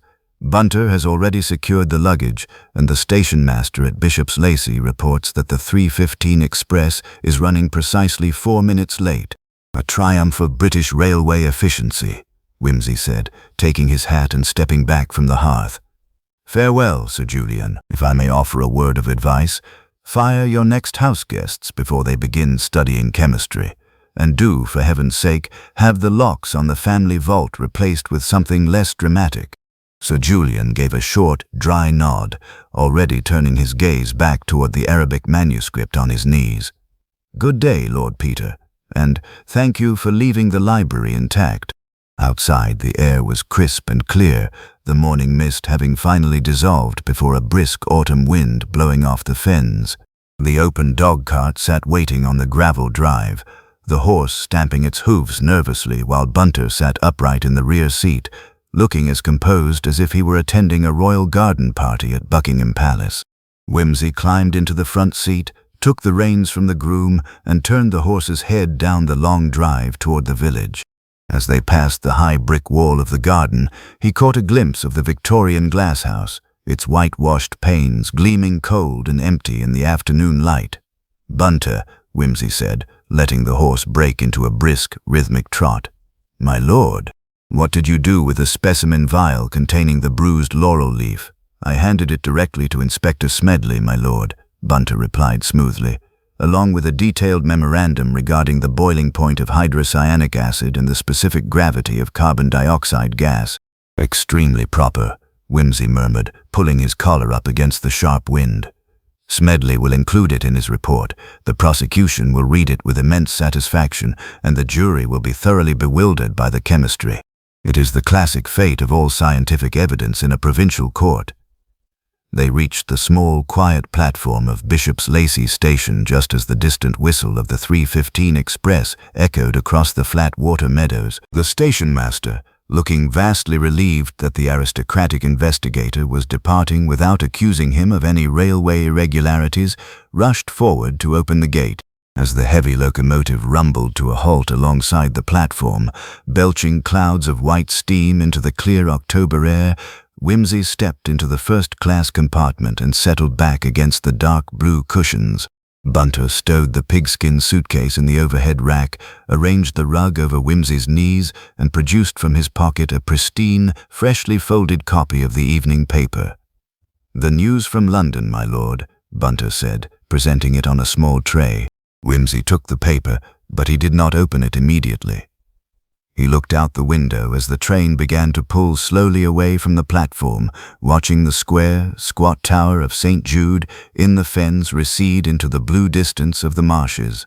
A strange business, Bunter, Wimsey said softly, dropping his monocle and letting it dangle on its black silk ribbon. A murder born not of hatred or greed, but of an insane, pedantic love for old books and ancient stones. It makes one ponder the terrible danger of scholarly enthusiasm. Indeed, my lord, Bunter replied serenely, adjusting his own cuffs. As the late Dr. Johnson observed, curiosity is one of the permanent and certain characteristics of a vigorous intellect, though I believe he did not have the parish registers of Hertfordshire specifically in mind. Wimsey laughed, a bright, clear, effortless sound that scattered the lingering gloom of Lacey Manor like the autumn wind. He unfolded the paper, leaned back against the cushions, and remarked cheerfully, "Quite right, Bunter. Now, let us see if the Duke's pheasants are half as clever as the vicar's parish clerk." The 3:15 express sped smoothly across the flat, damp expanse of the Hertfordshire countryside, its wheels rhythmically clicking against the iron rails like a steady mechanical pulse. The steam billowed past the window in grey, curling plumes, obscuring for brief moments the stark, blackened silhouettes of the autumn trees lining the embankment. Lord Peter Wimsey remained reclined against the deep navy upholstery of the first-class compartment, his long legs stretched out, his eyes fixed thoughtfully on the ceiling light fixture as the train rocked gently with the speed of its journey. The evening paper lay unread upon his knees. Across from him, Bunter sat with his usual impenetrable poise, carefully folding the woolen carriage rug with mathematical precision before placing it neatly on the adjacent seat. "Bunter," Wimsey said, his tone casual, yet carrying that underlying thread of restless intellectual energy that rarely deserted him after a solved case. "My lord, you possess a remarkably tidy mind. It is a quality I admire, though at times it fills me with a profound, terrifying awe. Tell me, when you retrieved my leather satchel from the vicarage study, did you happen to observe the brass-bound inkstand on the vicar's writing table?" "I did, my lord," Bunter replied, settling back into his seat without a hair out of place. "A somewhat crude piece of metalwork, if I may say so, Victorian, of the middle period, with brass scrollwork that must prove an absolute torment to the housemaid charged with keeping it free of verdigris." "It was indeed an atrocity of domestic manufacture," Wimsey agreed, pulling his monocle from his waistcoat pocket and twirling it by its black silk ribbon.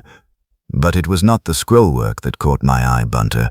It was the left-hand inkwell, the one reserved for blue-black fountain pen ink. When I moved it to recover Miss Agnes's hasty pencil note, the crystal base was completely dry, yet the rim was stained with fresh, undried purple fluid. Now, why should a clergyman who writes exclusively in iron gall ink with a goose quill keep a dry ink well stained with fresh aniline purple?" Bunter's brow furrowed by the fraction of a millimeter, a gesture that, in his subtle lexicon of expressions, was equivalent to another man beating his breast in bewilderment. "Aniline purple, my lord, the ink commonly employed for telegraphic messages or duplicate copying pads." "Precisely," Wimsey murmured, dropping the monocle into his eye and staring out at the fleeting landscape. "A copying pad, a manifold writer, Bunter, the sort of apparatus used by country solicitors, railway clerks, and men who wish to produce two identical copies of a document without the tiresome necessity of writing it twice." The train gave a long, mournful whistle as it rounded a curve. The brakes squealed lightly as the speed began to slacken. Outside the window, the flat water meadows were giving way to the brick chimneys and slate roofs of a larger junction town.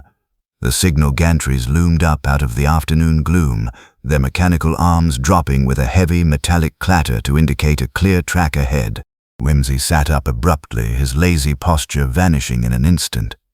"Good God, Bunter!" "My lord!" "The deed!" Wimsey exclaimed, slapping his hand against his knee. "The 1888 settlement." We were so captivated by the dramatic spectacle of Miss Agnes throwing her leather case down the 40-foot draw-well that we assumed, like that excellent blockhead Smedley, that the document at the bottom of the shaft was the only copy in existence. "Is it your belief, my lord, that a duplicate exists?" "A duplicate must exist," Wimsey declared, standing up and reaching for his felt hat in the overhead rack. Old Sir Arthur Lacey was many things, a religious fanatic, an antiquarian, and a tyrant, but he was not a fool.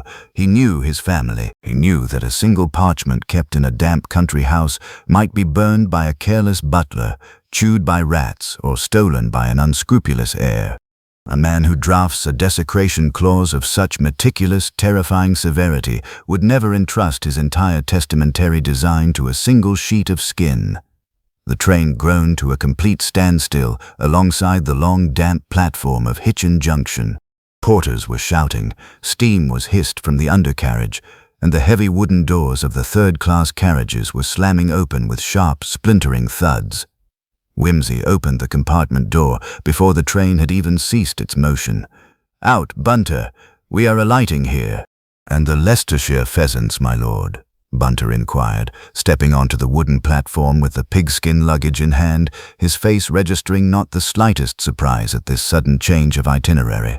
"The birds must continue their wild existence for a few hours longer," Wimsey said, taking his cane and striding purposefully toward the telegraph office at the far end of the station platform. "We are returning to Bishop's Lacey, not by rail, which is far too slow and subject to the whimsical timetable of the London, Midland and Scottish Railway, but by the fastest motor car the station master can procure for us."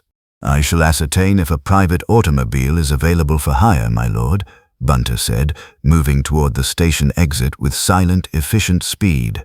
Wimsey ducked into the small wood-paneled telegraph office, where a young clerk with pimpled cheeks was listlessly tapping a brass key while reading a folded copy of a shilling dreadful pencil and telegraph form. "Quick," Wimsey commanded, dropping a half-sovereign onto the wooden counter. The clerk blinked, stared at the gold coin, and hurriedly pushed a pad of yellow paper across the counter. Wimsey scribbled rapidly, his hand flying across the paper with furious speed. To Merbles, Solicitor, Lincoln's Inn, London, R.E., Lacey Estate Settlement 1888. Examine original copybook in your basement strong room immediately. Search for an aniline duplicate dated October 14, 1888, bearing revertment stamp. Telegraph findings to Vicarage Bishops Lacey. Urgent. Wimsey. He handed the paper to the clerk, who read it with a bewildered frown. Revertment stamp, sir? Is this foreign? It is English feudal law, my good man, Wimsey said, leaning over the counter and staring at the youth through his monocle with such intense, luminous authority that the clerk swallowed hard and immediately began tapping the key. Send it with the utmost dispatch. If Mr. Merbles is out at his club, have his senior clerk dragged from his tee and thrust into a hansom cab. 3 minutes later, Wimsey stepped out into the station yard, where Bunter was already standing beside a somewhat ancient, brass-radiated Humber tourer. The vehicle belonged to a local livery stable keeper, who was currently attempting to crank the engine with the iron handle while wiping his greasy hands on his apron. A machine of modest horsepower, my lord, Bunter reported, opening the rear door. But the driver assures me the tires are fresh and the magneto was serviced last fortnight. It will do, Wimsey said, leaping into the leather-upholstered seat. To Bishop's Lacey Manor, driver. And do not spare the petrol. If you knock down a sheep, I shall buy the carcass at twice the market value. The motor car surged forward with a loud metallic cough, its headlamps casting twin beams of pale yellow light through the gathering dusk as it rattled out onto the country road. The journey back was a wild, bone-rattling affair. The autumn mist was descending rapidly now, rolling off the fen ditches in thick white banks that clung to the windscreen and turned the winding Hertfordshire lanes into a murky, disorienting labyrinth. The hedgerows rushed past like shadowy ghosts, their damp leaves glinting in the glare of the brass headlamps. Wimsey sat forward, his hands resting on the top of his cane, his chin pressed against his woolen scarf. "Consider the timeline, Bunter," he called out above the roar of the engine and the rattle of the mudguards. Francis Lacey arrives at the manor on Tuesday afternoon. He confronts Sir Julian in the library. He claims to have found a paper in Dr. Arbuthnot's collection, but Arbuthnot only arrived on Tuesday evening, which implies, my lord, Bunter shouted back over the wind, that Francis had already examined the registers before Dr. Arbuthnot ever set foot in the parish.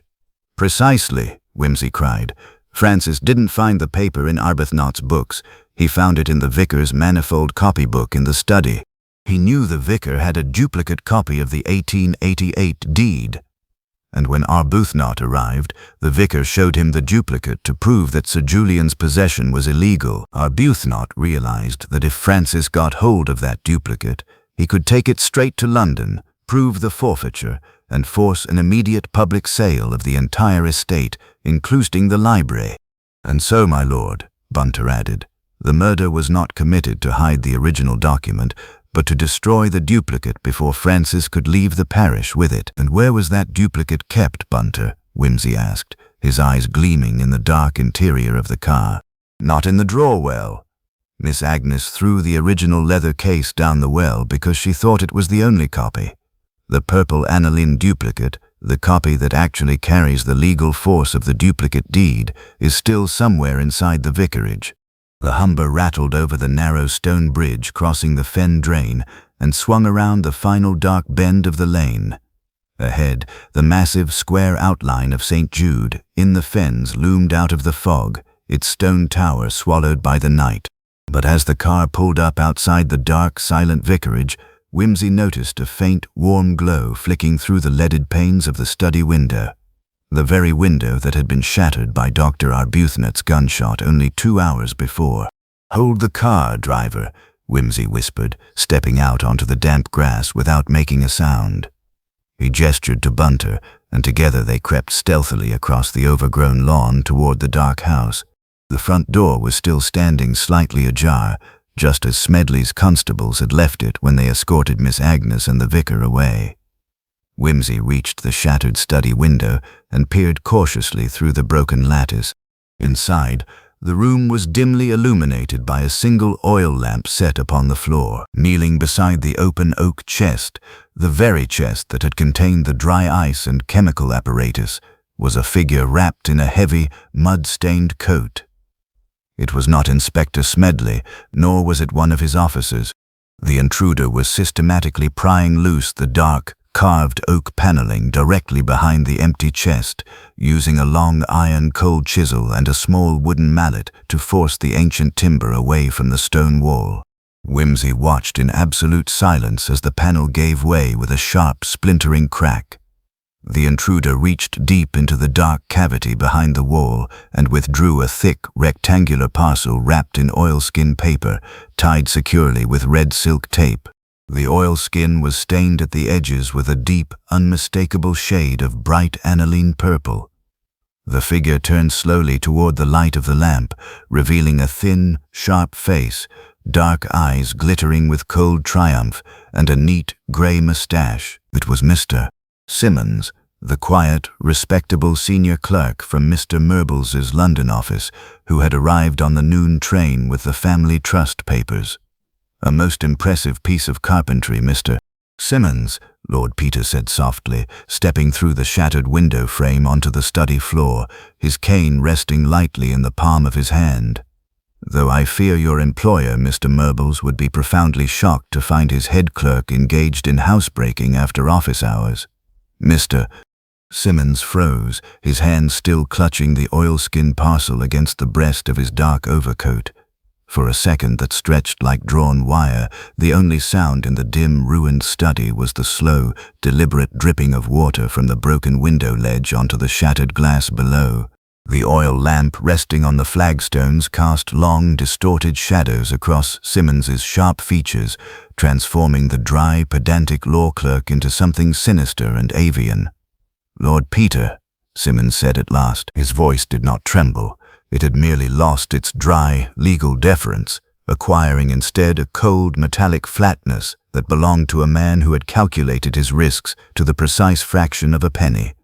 "I had not anticipated your return. The station master assured me you had taken the 3:15 express for the north. The LMS railway is full of delightful surprises, Mr. Simmons," Wimsey said, taking a slow, measured step into the room while Bunter glided noiselessly through the broken window frame to cover the doorway behind them. "As am I. It is one of my few redeeming qualities. But tell me, does Mr. Merbles know that his most trusted confidential clerk carries a cold chisel and a wooden mallet in his dispatch box alongside the family deeds?" Simmons did not answer immediately. He stood up slowly, dusting the mortar from his trousers with his free hand, his dark eyes measuring the distance between Wimsey, Bunter, and the open door. "Mr. Merbles," Simmons remarked softly, "is an old man who has lived 75 years in the firm belief that respectable families commit crimes only out of sudden madness or high passion. He understands nothing of the quiet, grinding desperation of a man who has spent 30 years keeping the accounts of millionaires on a salary of £4 a week." "Ah," Wimsey murmured, his monocle catching the lamp glow as he leaned his weight lightly on his cane. "The classic tragedy of the ledger. A life spent watching immense sums of money flow past like a river, while one's own glass remains dry. You were the London agent, weren't you? The man who handled the Lacey family trust for the firm." "I have managed the Lacey papers since 1902, Simmons said, his fingers tightening on the red silk tape of the parcel. "I knew every mortgage, every debt, every secret codicil. When old Sir Arthur drafted the 1888 deed, it was I who copied it into the firm's manifold register. It was I who recognized what that desecration clause was worth if it were ever brought to light at the proper moment. And young Francis Lacey was your creature," Wimsey stated, his tone dropping into that sharp analytical register that cut through pretext like a razor. "He didn't stumble upon the deed in Sir Julian's library by accident. You fed it to him, didn't you? You told him where to look, what to threaten, and how to drive his uncle into a corner." A small, bitter smile flickered across Simmons's thin lips. Francis was an arrogant, empty-headed spendthrift. He owed £8,000 to bookmakers and moneylenders in the city. He came to me in Lincoln's Inn 6 weeks ago, weeping like a schoolboy, begging for an advance on his inheritance. I told him there was no inheritance unless the 1888 settlement was triggered and the estate forced into a court-ordered liquidation. In which case, Wimsey picked up the thread seamlessly. The church commissioners would sell the land, the house, and the library at public auction. And as the confidential clerk handling the transaction, you had already arranged with a syndicate of American buyers to buy the Syrian codices and the early land grants before the public ever knew they were on the market. £5,000, Simmons whispered, a sudden feverish intensity breaking through his clerkish composure. £5,000 sterling, Lord Peter, more than I could earn in a lifetime of drafting wills for doddering baronets. All Francis had to do was come down here, produce the duplicate deed, and threaten Sir Julian with an ecclesiastical lawsuit. The old man would have settled out of court to save his books, the estate would have been partitioned, and I would have had my retirement in the south of France. A magnificent prospectus, Wimsey agreed, taking a silver cigarette case from his pocket and snapping it open with a light clack. Except that Francis was a fool. He didn't merely threaten his uncle. He brought the duplicate deed here to the vicarage to show Dr. Arbuthnot and Theodore Venables, thinking he could enlist their help. And Arbuthnot, a fanatical scholar who valued those ancient Syrian scrolls far more than human life, realized that if the deed was produced, the collection would be dispersed forever. Arbuthnot was a lunatic, Simmons spat out, his voice rising in sudden, controlled fury. A book-mad fanatic. He and that brainless vicar didn't want the estate sold. They decided to eliminate Francis on the spot, using that absurd theatrical poison trick in the vault to ensure the secret died with him. They took the duplicate deed from Francis's pocket while he was dying in the crypt and hid it behind the wainscoting in this very room. And you, Wimsey said, lighting his cigarette and exhaling a thin stream of grey smoke toward the dark ceiling, came down on the noon train pretending to assist the police, but actually waiting for the vicarage to be cleared so you could retrieve your purple aniline masterpiece before Inspector Smedley's heavy boots trod all over your £5,000 pension. Simmons looked at the cigarette smoke, then at Wimsey's calm, unruffled countenance, and finally at Bunter, who stood by the door like a bronze statue of domestic vigilance. "And now," Simmons asked, his voice dropping back into its flat, precise cadence, "what happens now, Lord Peter? You have your murderess in Miss Agnes, you have your killer in Dr. Arbuthnot, and you have the vicar in custody as an accessory. Will it serve the majesty of the law to ruin an old clerk who merely tried to collect a commission from a dead spendthrift?" Wimsey took the cigarette from his lips and looked at the glowing tip with profound, melancholy detachment. "My dear Mr. Simmons," he said softly, "the law is not a moral philosopher. It is a very crude, mechanical counting house. It cares nothing for your 30 years of £4-a-week servitude, nor does it care for Dr. Arbuthnot's love of 3rd-century manuscripts. It cares only for facts, signatures, and the inconvenient habit that dead bodies have of remaining dead." Simmons' hand crept slowly inside the left pocket of his dark overcoat. Wimsey did not move, he did not raise his cane, nor did he alter his relaxed, elegant stance. "I wouldn't, Mr. Simmons," Wimsey advised gently. "Bunter is carrying my second traveling satchel. It contains 3 heavy volumes of the Dictionary of National Birography, 2 steel shoe trees, and a bottle of Lord Chesterfield's letters. If you attempt to draw whatever small, inconvenient metal object you have in your pocket, Bunter will throw the satchel at your head with an accuracy honed by 15 years of cricket in the West Riding. It will break your jaw, destroy your spectacles, and spoil your overcoat beyond all hope of domestic repair." Simmons's hand froze inside his pocket. He looked at Bunter, whose pale, wooden face offered not the slightest ray of human sympathy, and then back at Wimsey. Slowly, with a heavy, shuddering sigh that seemed to drain the last remnant of defiance from his thin frame, the clerk withdrew his hand empty. The oilskin parcel slipped from his trembling fingers, falling onto the oak floorboards with a soft, dull thud that echoed hollowly in the quiet room. "Bunter," Wimsey said mildly, Collect the oilskin parcel, if you please, and do be careful with the red silk tape. Mr. Murbles is extraordinarily particular about his office stationery."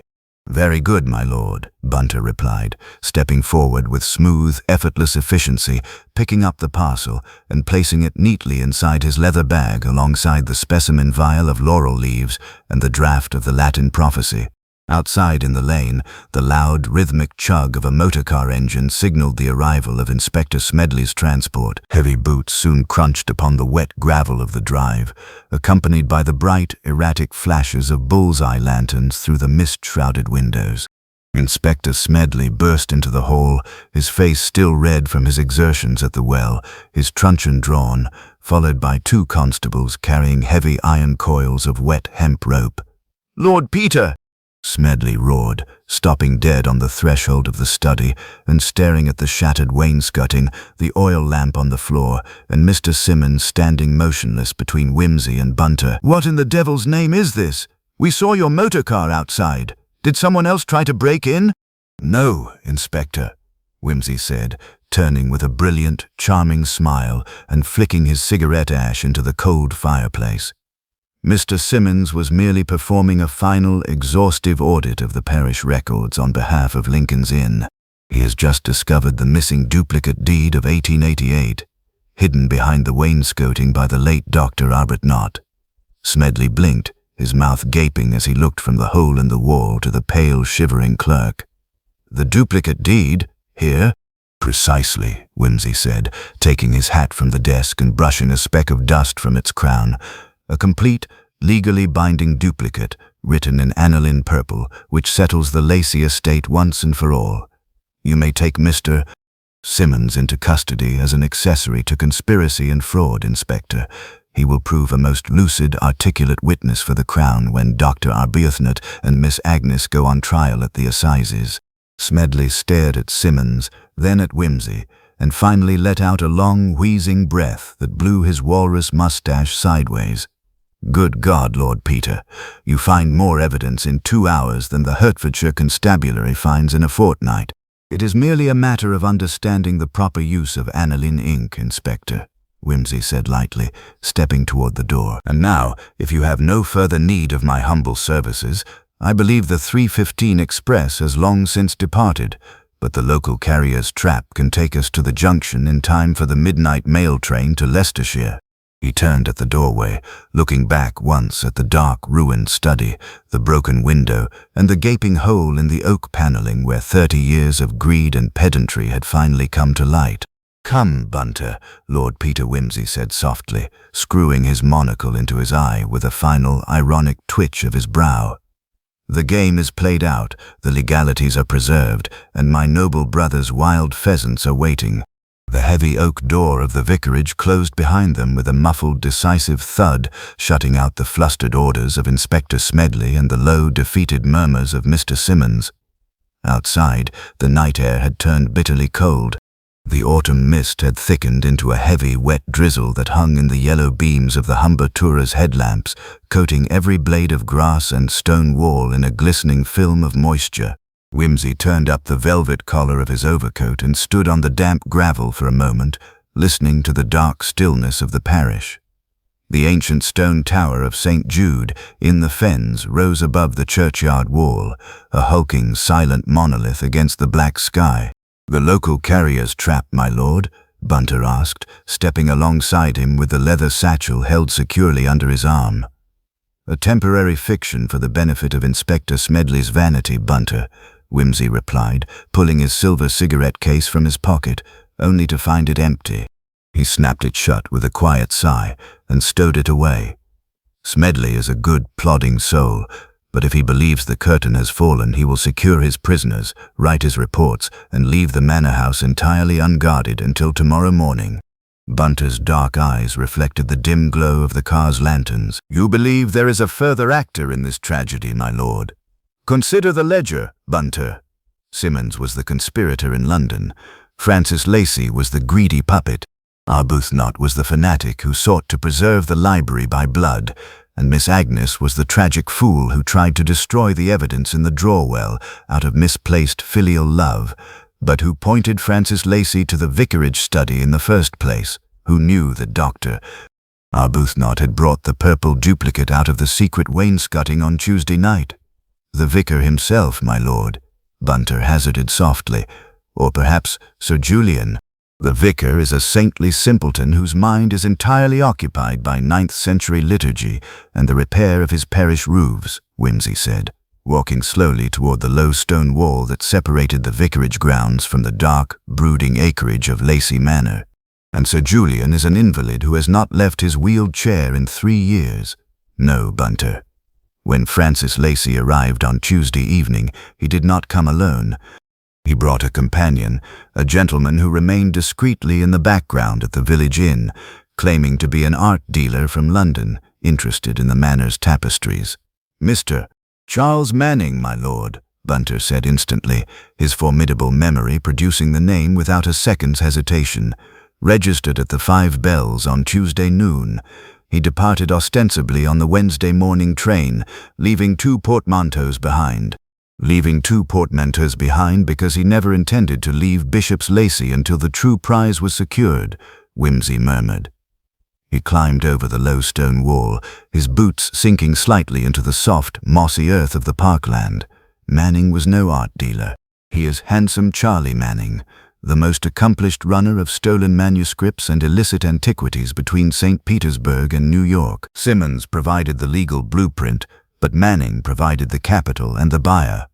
They walked in silence across the dark, wet park, their figures swallowed by the shadows of the ancient oaks. The grass deadened the sound of their footsteps as they approached the looming, dark mass of Lacey Manor. The great Elizabethan house stood completely unlit, its many mullioned windows staring out into the foggy night like the empty eyes of a skull. Yet, as they reached the edge of the stone terrace, Wimsey held up a hand. Through the towering Tudor archway of the main courtyard, a faint rhythmic sound drifted through the damp air, the soft metallic clink of iron against stone, followed by the heavy rasping of a hand winch. "The library annex," Wimsey whispered, leaning close to Bunter's ear, "underneath the north gallery, where the medieval monastic rolls are kept." They glided along the perimeter of the stone terrace, keeping close to the dark ivy-covered walls. The smell of wood smoke and damp earth hung thick in the air. Reaching the narrow, arched doorway that led directly into the library's ground-floor annex, Wimsey found the heavy oak door resting ajar. The iron lock had been neatly picked, its internal tumblers forced with a master's touch. Wimsey pushed the door open an inch at a time, avoiding the heavy wrought-iron hinges that might creak in the quiet. Inside, the vast, vaulted room was shrouded in shadow, save for the narrow, sharp beam of an electric torch cutting through the gloom. The light was focused entirely upon an iron-bound oak chest that rested upon a raised stone dais at the far end of the gallery. The chest containing the famous Lacey cartulary, the 12th century illuminated charter that established the original land grant of the abbey. Kneeling before the chest, dressed in a dark, grease-stained mackintosh, was a tall, broad-shouldered man with a sharp profile and a neat, trim beard. Beside him lay a leather tool roll filled with picklocks, tension wrenches, and a small copper spirit lamp used for softening old sealing wax. "A night for deep digging, Mr. Manning," Wimsey said, his voice echoing lightly through the high, stone-ribbed vaults of the annex. The man on the dais reacted with lightning speed. The beam of the electric torch snapped off instantly, plunging the room into total darkness, followed immediately by the harsh metallic click of a heavy automatic pistol being cocked. "Stay exactly where you are," a smooth, cultured voice rasped from the gloom ahead. "I have 6 rounds of .45 caliber in this Colt, and I know the acoustics of this stone gallery far better than you do." "A magnificent firearm, the Colt," Wimsey remarked conversationally, his voice remaining completely relaxed as he stood perfectly still in the shadow of a stone pillar. "Though remarkably loud in an enclosed space, the report will carry directly across the park to the village police station, where Inspector Smedley is currently enjoying a cup of hot cocoa after arresting your partner, Mr. Simmons." A heavy, tense silence descended upon the dark gallery. The faint smell of ozone and gun oil drifted from the direction of the dais. Simmons was a fool, Manning's voice returned, though a thread of sharp tension now undercut its cultured smoothness. He lacked nerve. He thought a few legal threats and a piece of old parchment would force the Lacey family to hand over the collection on a silver platter. Whereas you, Wimsey picked up smoothly, taking a fraction of a quiet step behind the stone column, realized that once the family was ruined by the scandal of Francis's murder and the vicar's arrest, the house would be left completely empty. You didn't give a damn about the 1888 deed or the reversionary rights. You wanted the 12th century cartulary and the Syrian palimpsests, the only uncatalogued treasures in the collection that could be sold to private collectors in Frankfurt without a single question asked. They belong in the hands of men who appreciate their value, Manning sneered softly, his boots shifting slightly on the stone floor, not rotting in a damp Hertfordshire cellar under the care of a half-mad baronet and a senile vicar.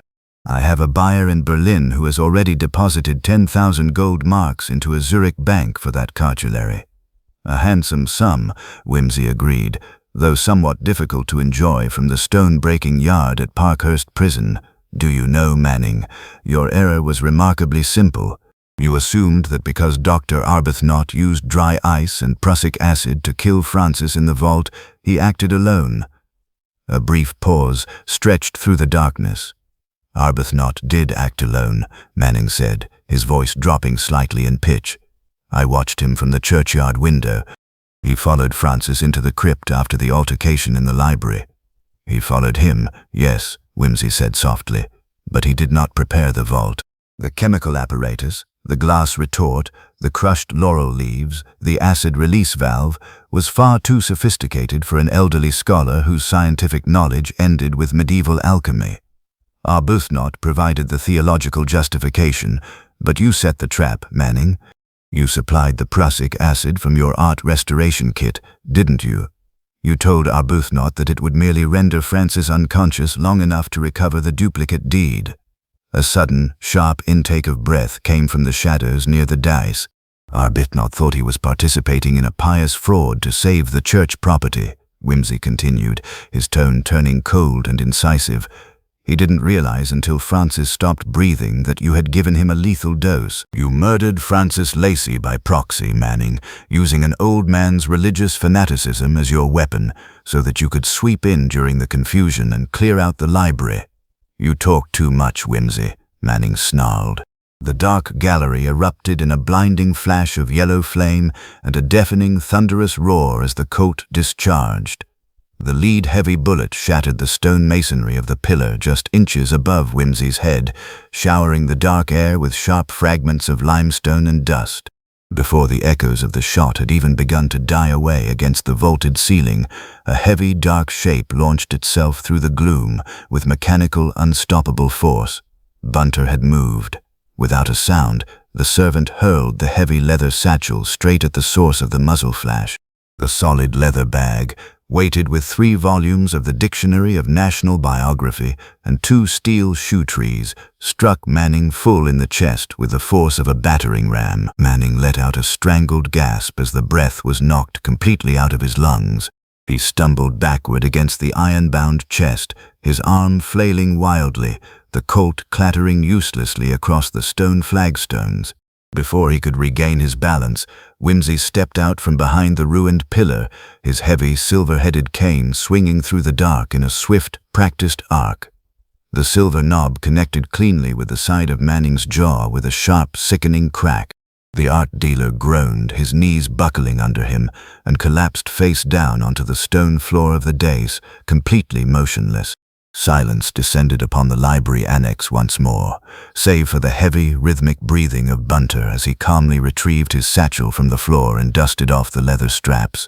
Wimsey produced a small pocket torch from his waistcoat, clicked it on, and bathed the fallen figure of Manning in a bright circle of white light. He reached down, picked up the fallen Colt automatic by its trigger guard, and slipped it into his overcoat pocket.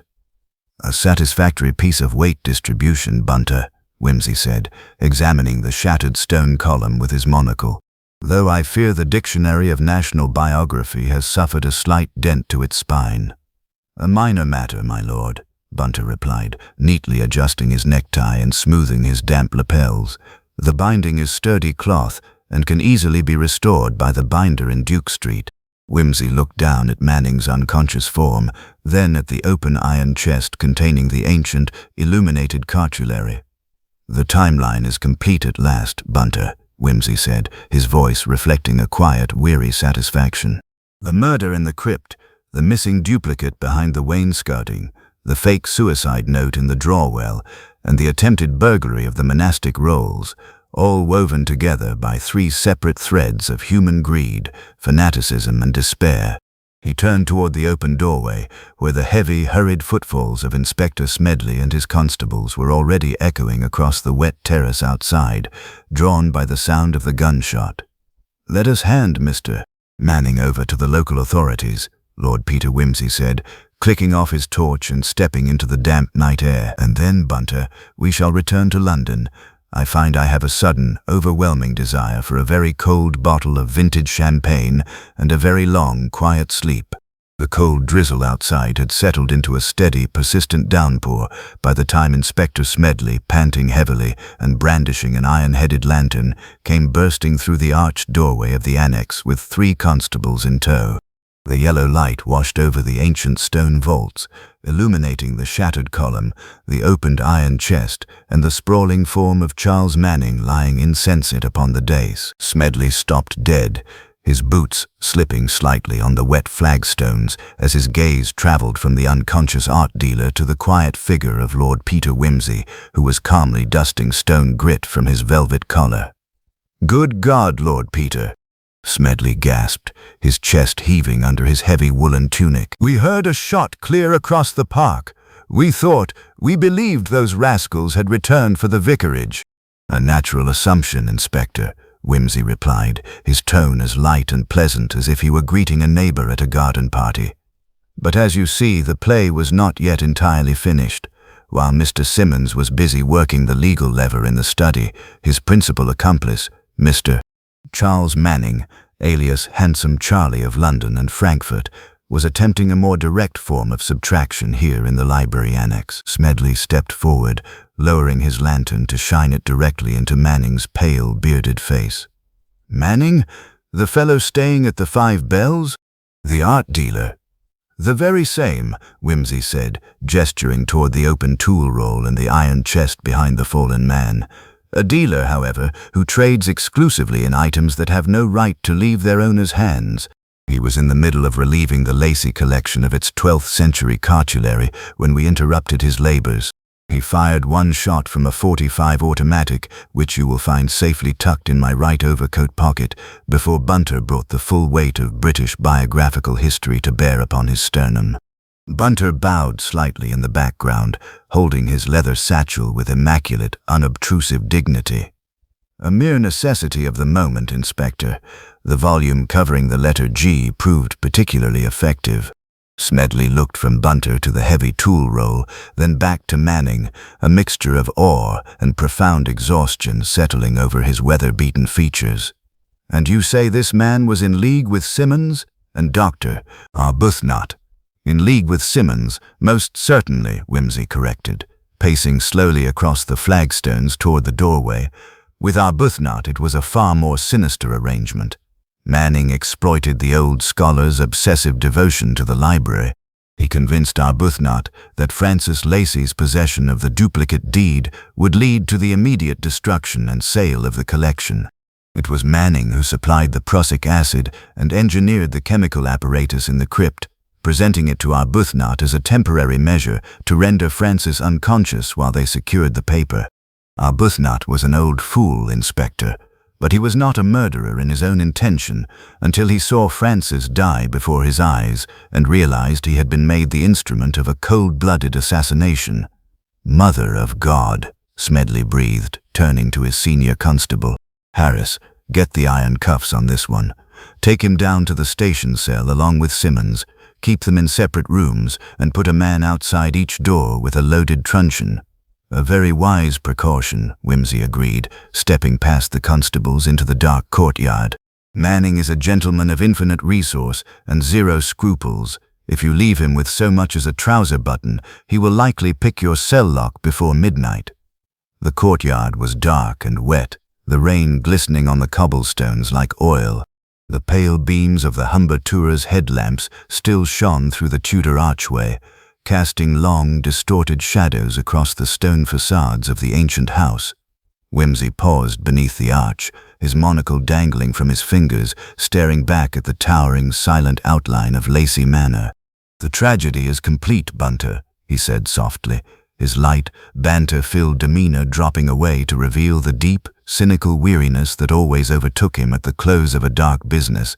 "Francis Lacey dead in the crypt, Dr. Arbuthnot not facing the gallows at the assizes, Miss Agnes ruined by her desperate attempt to cover her brother's tracks, Simmons bound for Portland prison, and Sir Julian left alone in that vast, empty house, with nothing for company but his invalid chair and a library he can no longer bear to look upon."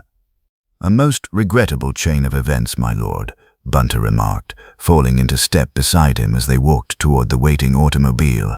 "Though, if I may be permitted to observe, the legal rights to the estate have at least been restored to their proper footing."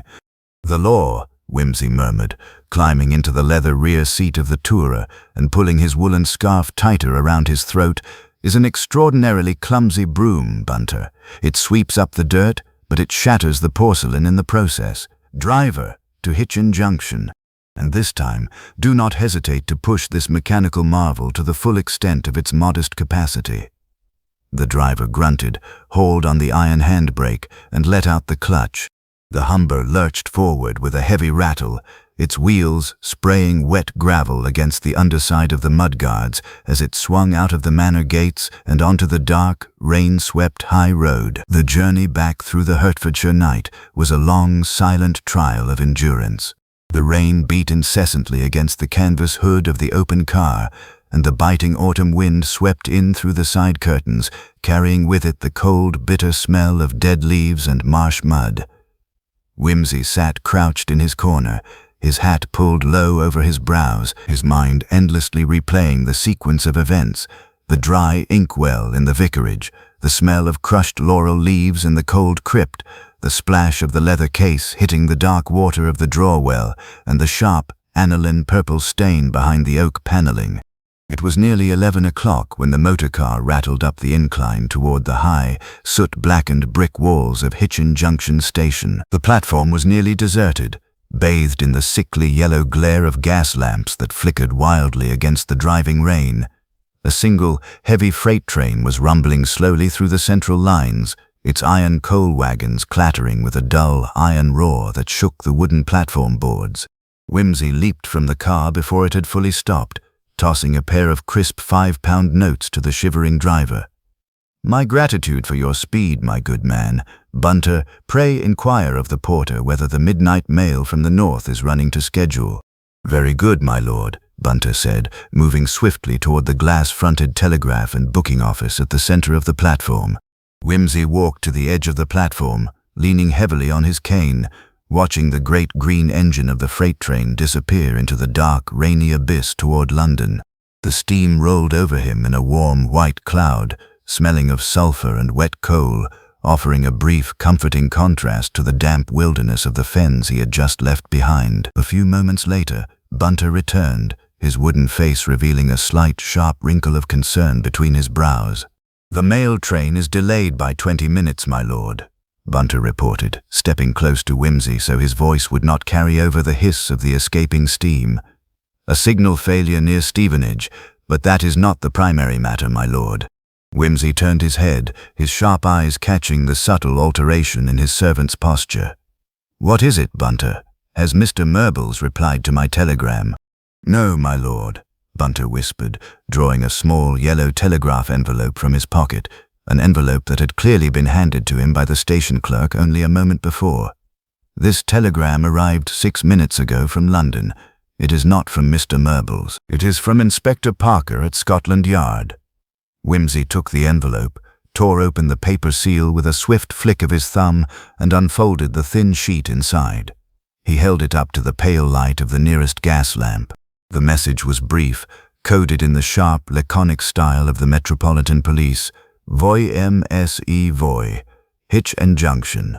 Disregard Lacey Estate Revertment. Serious Development Town. Duke of Denver's town house broken into at 9 p.m.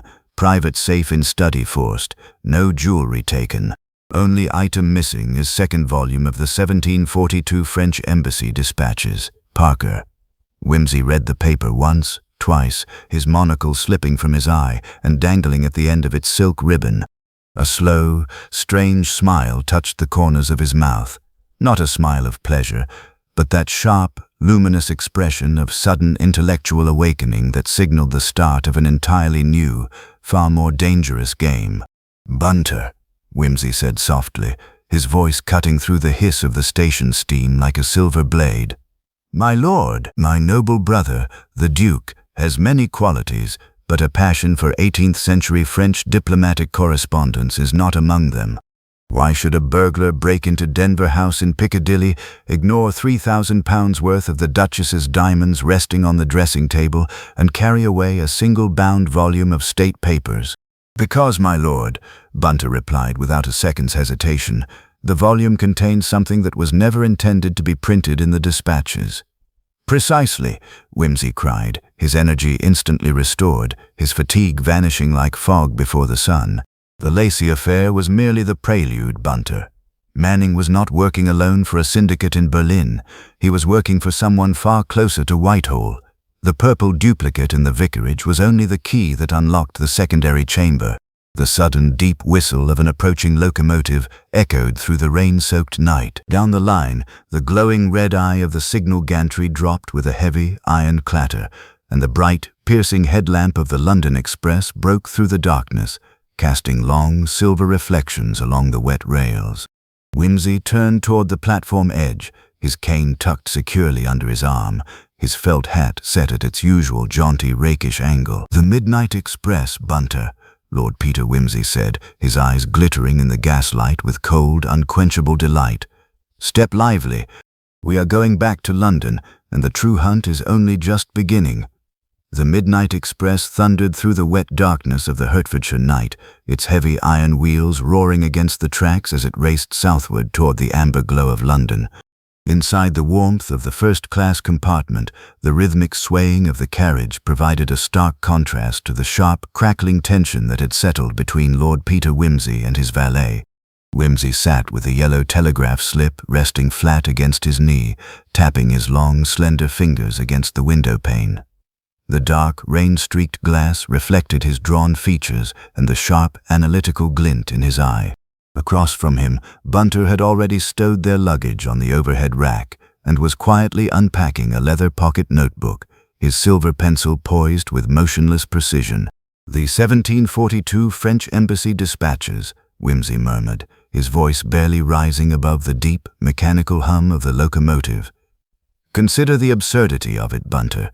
Denver's library in Piccadilly contains 16,000 volumes, half of which have not been opened since my grandfather bought them at the Sotheby's sale of '89. Why that specific binding? Why tonight?" "If I may venture a suggestion, my lord," Bunter said softly, his eyes fixed on his notebook.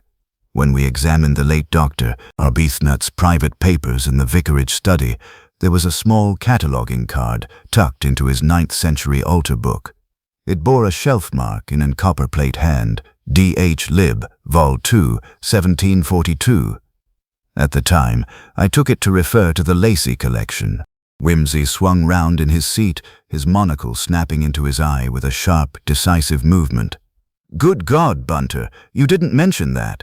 "I did not consider it relevant while we were pursuing the matter of the prussic acid and the aniline duplicate, my lord," Bunter replied with an unruffled bow of his head. "It seemed merely a scholarly cross-reference. But in light of Inspector Parker's telegram, the correlation becomes exceedingly difficult to attribute to mere coincidence."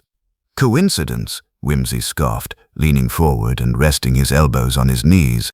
"Coincidence is a word invented by lazy detectives to save themselves the trouble of thinking. Arbuthnot was not merely cataloguing the Lacey collection, he was indexing the Duke of Denver's private archives for my father 30 years ago. He knew what was hidden in that second volume. A document, my lord. A letter, Bunter, or a code key." Wimsey stood up abruptly, pacing the narrow floor of the compartment as far as his long legs would allow. "Recall the timeline," In 1742, the 3rd Duke of Denver was serving as a special envoy to the court of Louis XV. It was the height of the War of the Austrian Succession. The French crown was secretly negotiating a private treaty with certain English noblemen who were, shall we say, somewhat lukewarm in their loyalty to the Hanoverian succession. "The Jacobites, my lord," Bunter said smoothly. "The Jacobites, indeed. And the agent who carried those secret dispatches between Paris and the north of England was none other than Sir Arthur Lacy, the very patriarch who drafted the 1888 desecration clause." Wimsey stopped pacing and struck his palm against his knee. "Don't you see the terrifying beauty of it, Bunter? The Lacy Family Trust and the Denver Private Archives are two halves of the exact same copper coin." Then Mr. Manning's presence at the Five Bells was not merely an attempt to plunder the monastic rolls, my lord, Bunter observed, his pencil making a swift, precise note on the pad. He was waiting for a signal from London that the 2nd volume had been secured. "Manning was the muscle and the fence, yes," Wimsey said, his tone dropping into that cold, sharp register that signaled his mind was moving at full speed. "Simmons provided the legal leverage at the vicarage to keep us occupied in Hertfordshire, while an accomplice in town broke into Denver House to seize the manuscript before Parker or I could piece the clues together. They knew that if the 1888 duplicate was exposed in court, the entire historical archive of the Lacy family would be subject to public scrutiny, including the 1742 correspondence. And what, my lord, would be the consequence if that correspondence were brought to light today?"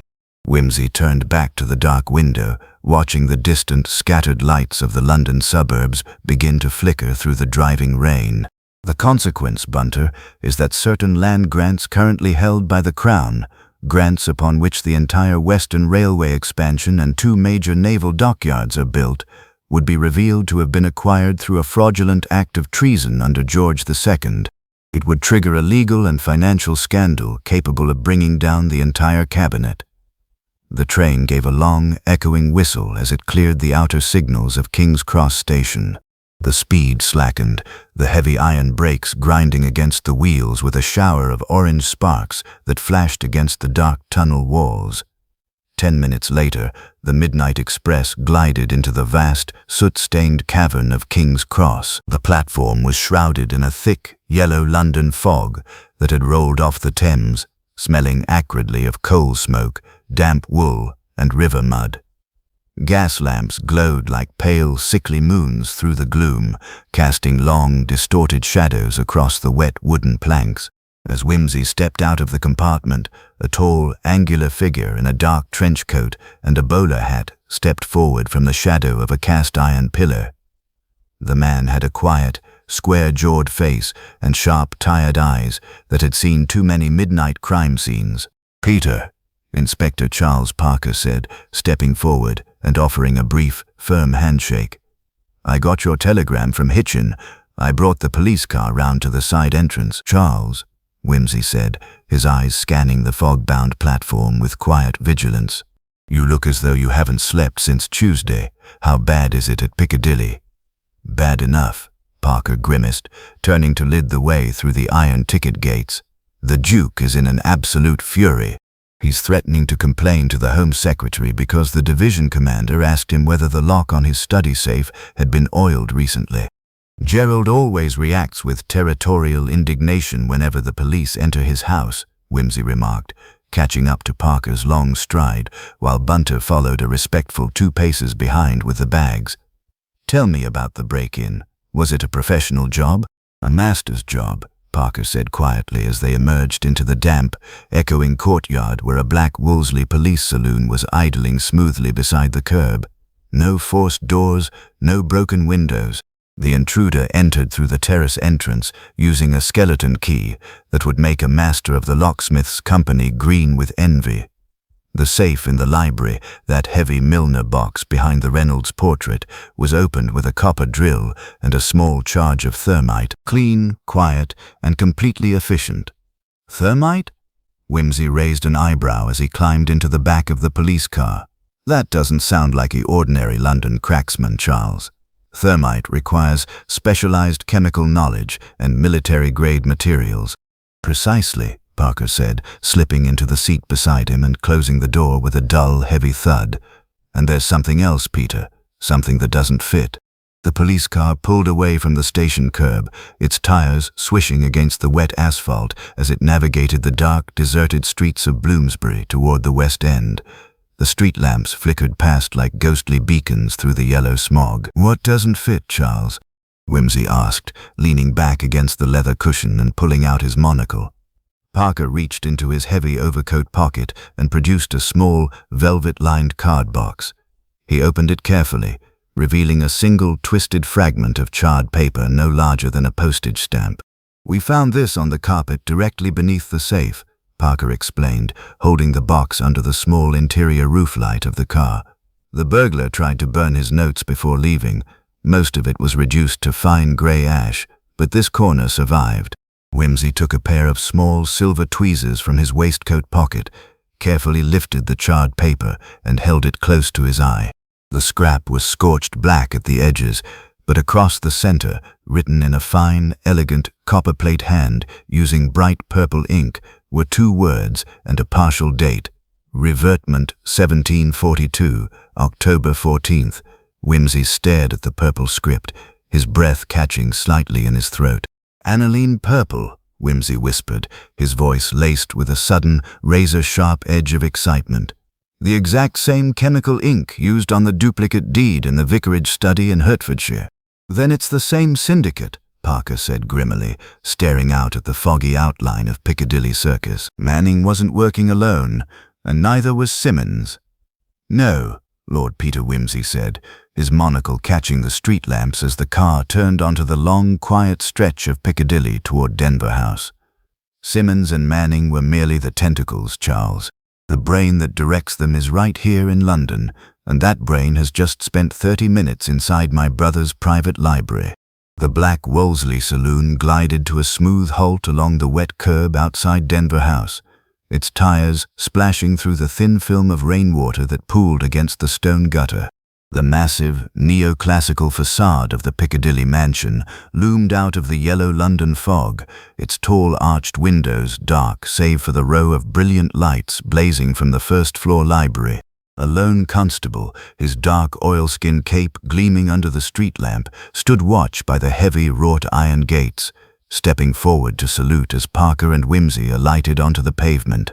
Wimsey marched up the broad stone steps, his silver-headed cane clicking sharply against the granite, with Bunter and Parker trailing close behind. Before Wimsey could even reach for the brass knocker, the heavy mahogany front door swung open to reveal the towering, rigid form of the Duke's butler, whose usually imperturbable countenance was marred by a subtle twitch near his left eyelid. "Good evening, my lord," the butler murmured, taking Wimsey's wet hat and gloves with practiced efficiency. "His Grace is in the library with Inspector Smedley's telegrams and a bottle of the '84 port. I must warn you, my lord, His Grace's disposition is exceedingly sharp. A chronic condition, Fleming, exacerbated by late hours and police boots on his Turkish rugs," Wimsey said lightly, though his eyes remained dark and calculating as he led the way up the grand marble staircase. They entered the library, a vast, wood-paneled hall lined from floor to gallery ceiling with gold-tooled leather bindings. The room smelled of old paper, beeswax, and the sharp, acrid stench of chemical scorch marks. At the far end of the room, standing beside a heavily carved oak desk, was the Duke of Denver. He was a tall, broad-shouldered man in a velvet smoking jacket, his face flushed red with indignation as he waved a sheaf of official papers at a quiet young detective constable who was dutifully dusting the mantelpiece for fingerprints. "Absurd, utterly preposterous," the Duke bellowed, turning his wrath upon Wimsey the moment the door clicked shut. "Peter, thank God you're here to put an end to this bureaucratic nonsense. Some common housebreaker crawls through my window, burns a hole in my private safe, steals a worthless 18th-century ledger, and this chap from Scotland Yard asks me if I keep an inventory of my grandfather's correspondence. I am the Duke of Denver, not an antiquarian shopkeeper." "Calm yourself, Gerald," Wimsey said smoothly, taking a seat on the edge of the mahogany desk and picking up an ivory paper knife to turn it in his fingers. "The burglar did not want your grandfather's laundry bills. He wanted a single document tucked inside the second volume of the 1742 French Embassy dispatches, a document that ties the Lacy estate forfeiture directly to the Crown land grants in the West End. The Duke froze, his arm dropping to his side, his red face paling slightly under the bright chandelier light. "What do you know about the 1742 dispatches?" he asked, his voice dropping an octave into a hushed, wary register. "I know that Sir Arthur Lacy was not the only man playing a double game during the Jacobite Rising," Wimsey said quietly, holding up the small velvet-lined box Parker had given him. "And I know that the man who broke into your safe was using the exact same aniline purple ink that was used to forge the Lacy duplicate deed in Hertfordshire." Parker stepped toward the iron Milner safe, which sat built into the wall behind a swung-open oil portrait. The heavy steel door showed a clean, circular burn mark where a thermite charge had eaten through the locking mechanism with surgical precision. "The cut is too clean, Peter," Parker observed, shining his pocket torch into the blackened interior of the safe. "No ordinary criminal carries thermite charges pre-measured in copper sleeves. That is military ordnance, supplied from a government armory, or a diplomatic dispatch bag," Wimsey added, his eyes narrowing as he stepped toward the safe and leaned down to examine the floor. He didn't look at the burn marks or the melted iron slag. Instead, his gaze fixed upon the rich, dark pile of the Persian carpet directly beneath the safe's brass hinges. Reaching down, Wimsey produced a small pair of silver tweezers from his waistcoat pocket and delicately lifted a minuscule object from the carpet fibers. It was a small, torn fragment of stiff, blue-gray paper, not parchment nor ordinary writing stock, but the distinctive, heavy linen paper used exclusively by the Foreign Office for classified international protocols. "Bunter," Wimsey said softly. "My lord, bring the pocket magnifying glass and the pocket electric lamp." Bunter stepped forward instantly, handing the magnifying glass to Wimsey while holding the beam of light perfectly steady over the blue-gray fragment. Wimsey adjusted his monocle, brought the glass close, and examined the tiny scrap of paper. Across its torn edge were 3 distinct marks: a partial red wax seal bearing the embossed crest of a foreign embassy, a faint trace of aniline purple ink, and a distinct indented watermark representing a stylized crest featuring a double-headed eagle. "The Prussian embassy," Wimsey whispered, standing up straight, his face turning hard as flint. "The double-headed eagle of the North German Confederation." Parker took a sudden step forward. "Prussia? Peter, are you suggesting this isn't a mere case of private blackmail or estate fraud?" "It never was a private matter, Charles," Wimsey exclaimed, pacing the floor with quick, energetic strides. "We were looking at this through the narrow lens of a domestic crime. We thought Simmons was a greedy clerk, that Manning was a manuscript thief, and that Arbuthnot was a mad scholar. But Simmons didn't invent the scheme to liquidate the Lacy estate. He was paid to find a legal mechanism that would throw the entire district of Bishops Lacy into public litigation." "Why?" the Duke demanded, bewildered. "What does a Hertfordshire parish have to do with the Foreign Office or the Prussian embassy?" "The deep-water naval base at Chatham," Wimsey said, stopping dead and staring at his brother. "The land upon which the government built the new naval supply vaults at Chatham was acquired in 1891 under the provisions of the Lacy estate settlement. If the 1888 deed is proved fraudulent and the 1742 treason dispatches are published, the legal title to the Chatham Naval Base reverts to a private trust, a trust whose primary foreign mortgage was quietly bought up 6 months ago by a banking house in Berlin." A heavy, suffocating silence fell over the library. The rain beat steadily against the high glass windows, the sound echoing through the room like distant gunfire. "Good God," Parker breathed, his face turning gray. "If the title reverts to the Berlin Syndicate, they can file an injunction in the High Court to halt construction on the naval docks during a period of international rearmament. And they used Francis Lacy's debts, Dr. Arbuthnot's academic madness, and Simmons's financial desperation to drive the wedge," Wimsey said, his voice ringing with cold, absolute clarity. "They engineered a domestic murder and a burglary to cover the true objective, securing the original 1742 treason document from Gerald's safe so it could be presented to the High Court as undisputable proof of the Crown's defective title. "Who is the London principal, Peter?" Parker asked, his hand drifting instinctively toward his pocket where his notebook lay. "Manning is in custody at Hitchin. Simmons is locked in a cell. Who conducted the break-in here at Denver House?" Wimsey walked back to the desk, his eyes scanning the quiet room, resting finally on the small side table near the library door where the Duke's butler had placed the evening mail before the alarm was raised. Among the folded newspapers and thick ivory calling cards lay a single tall leather case designed for carrying official diplomatic documents. Wimsey walked over to the side table, picked up the leather case, and turned it over. The brass latch was clean, polished, and unlocked. "Gerald," Wimsey said softly, "who visited you this evening before Parker arrived?" The Duke frowned, pulling out his pocket watch. "Visited me? Nobody except, well, Lord Cantilupe's private secretary from the Foreign Office dropped by at 8 o'clock. He brought the draft of the treaty papers for my signature ahead of the Lord's session tomorrow." "And what was his name, Gerald?" "Baron von Hildesheim," the Duke replied casually. "A naturalized subject. Highly respected chap in Whitehall. He stayed for 10 minutes in this very room while I stepped into the drawing room to fetch my signet ring." Wimsey opened the leather document case. Inside, resting against the velvet lining, was a heavy leather-bound volume stamped in gold leaf, French Embassy Dispatches, Volume 2, 1742.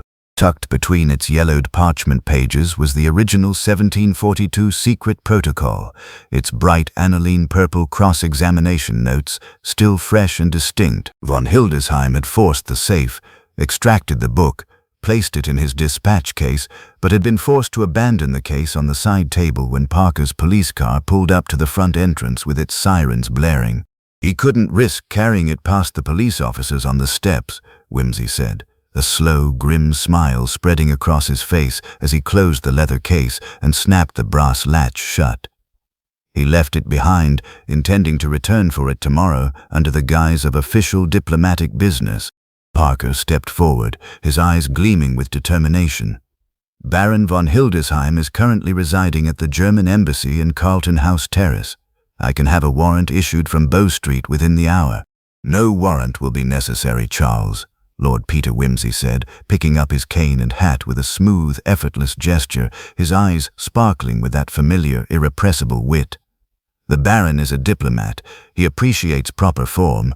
We shall return his leather dispatch case to him in person, accompanied by 2 armed officers and a bottle of my brother's finest 84 port." He turned to Bunter, who stood ready at the library door, holding Wimsey's dry cloak and umbrella. "Bunter," Wimsey said softly. "My lord, pack the bags once more. It appears our journey is not quite finished, and I believe the Foreign Office is about to offer us a remarkably interesting midnight interview. Now, generate the final section of the story, ensuring a satisfying resolution.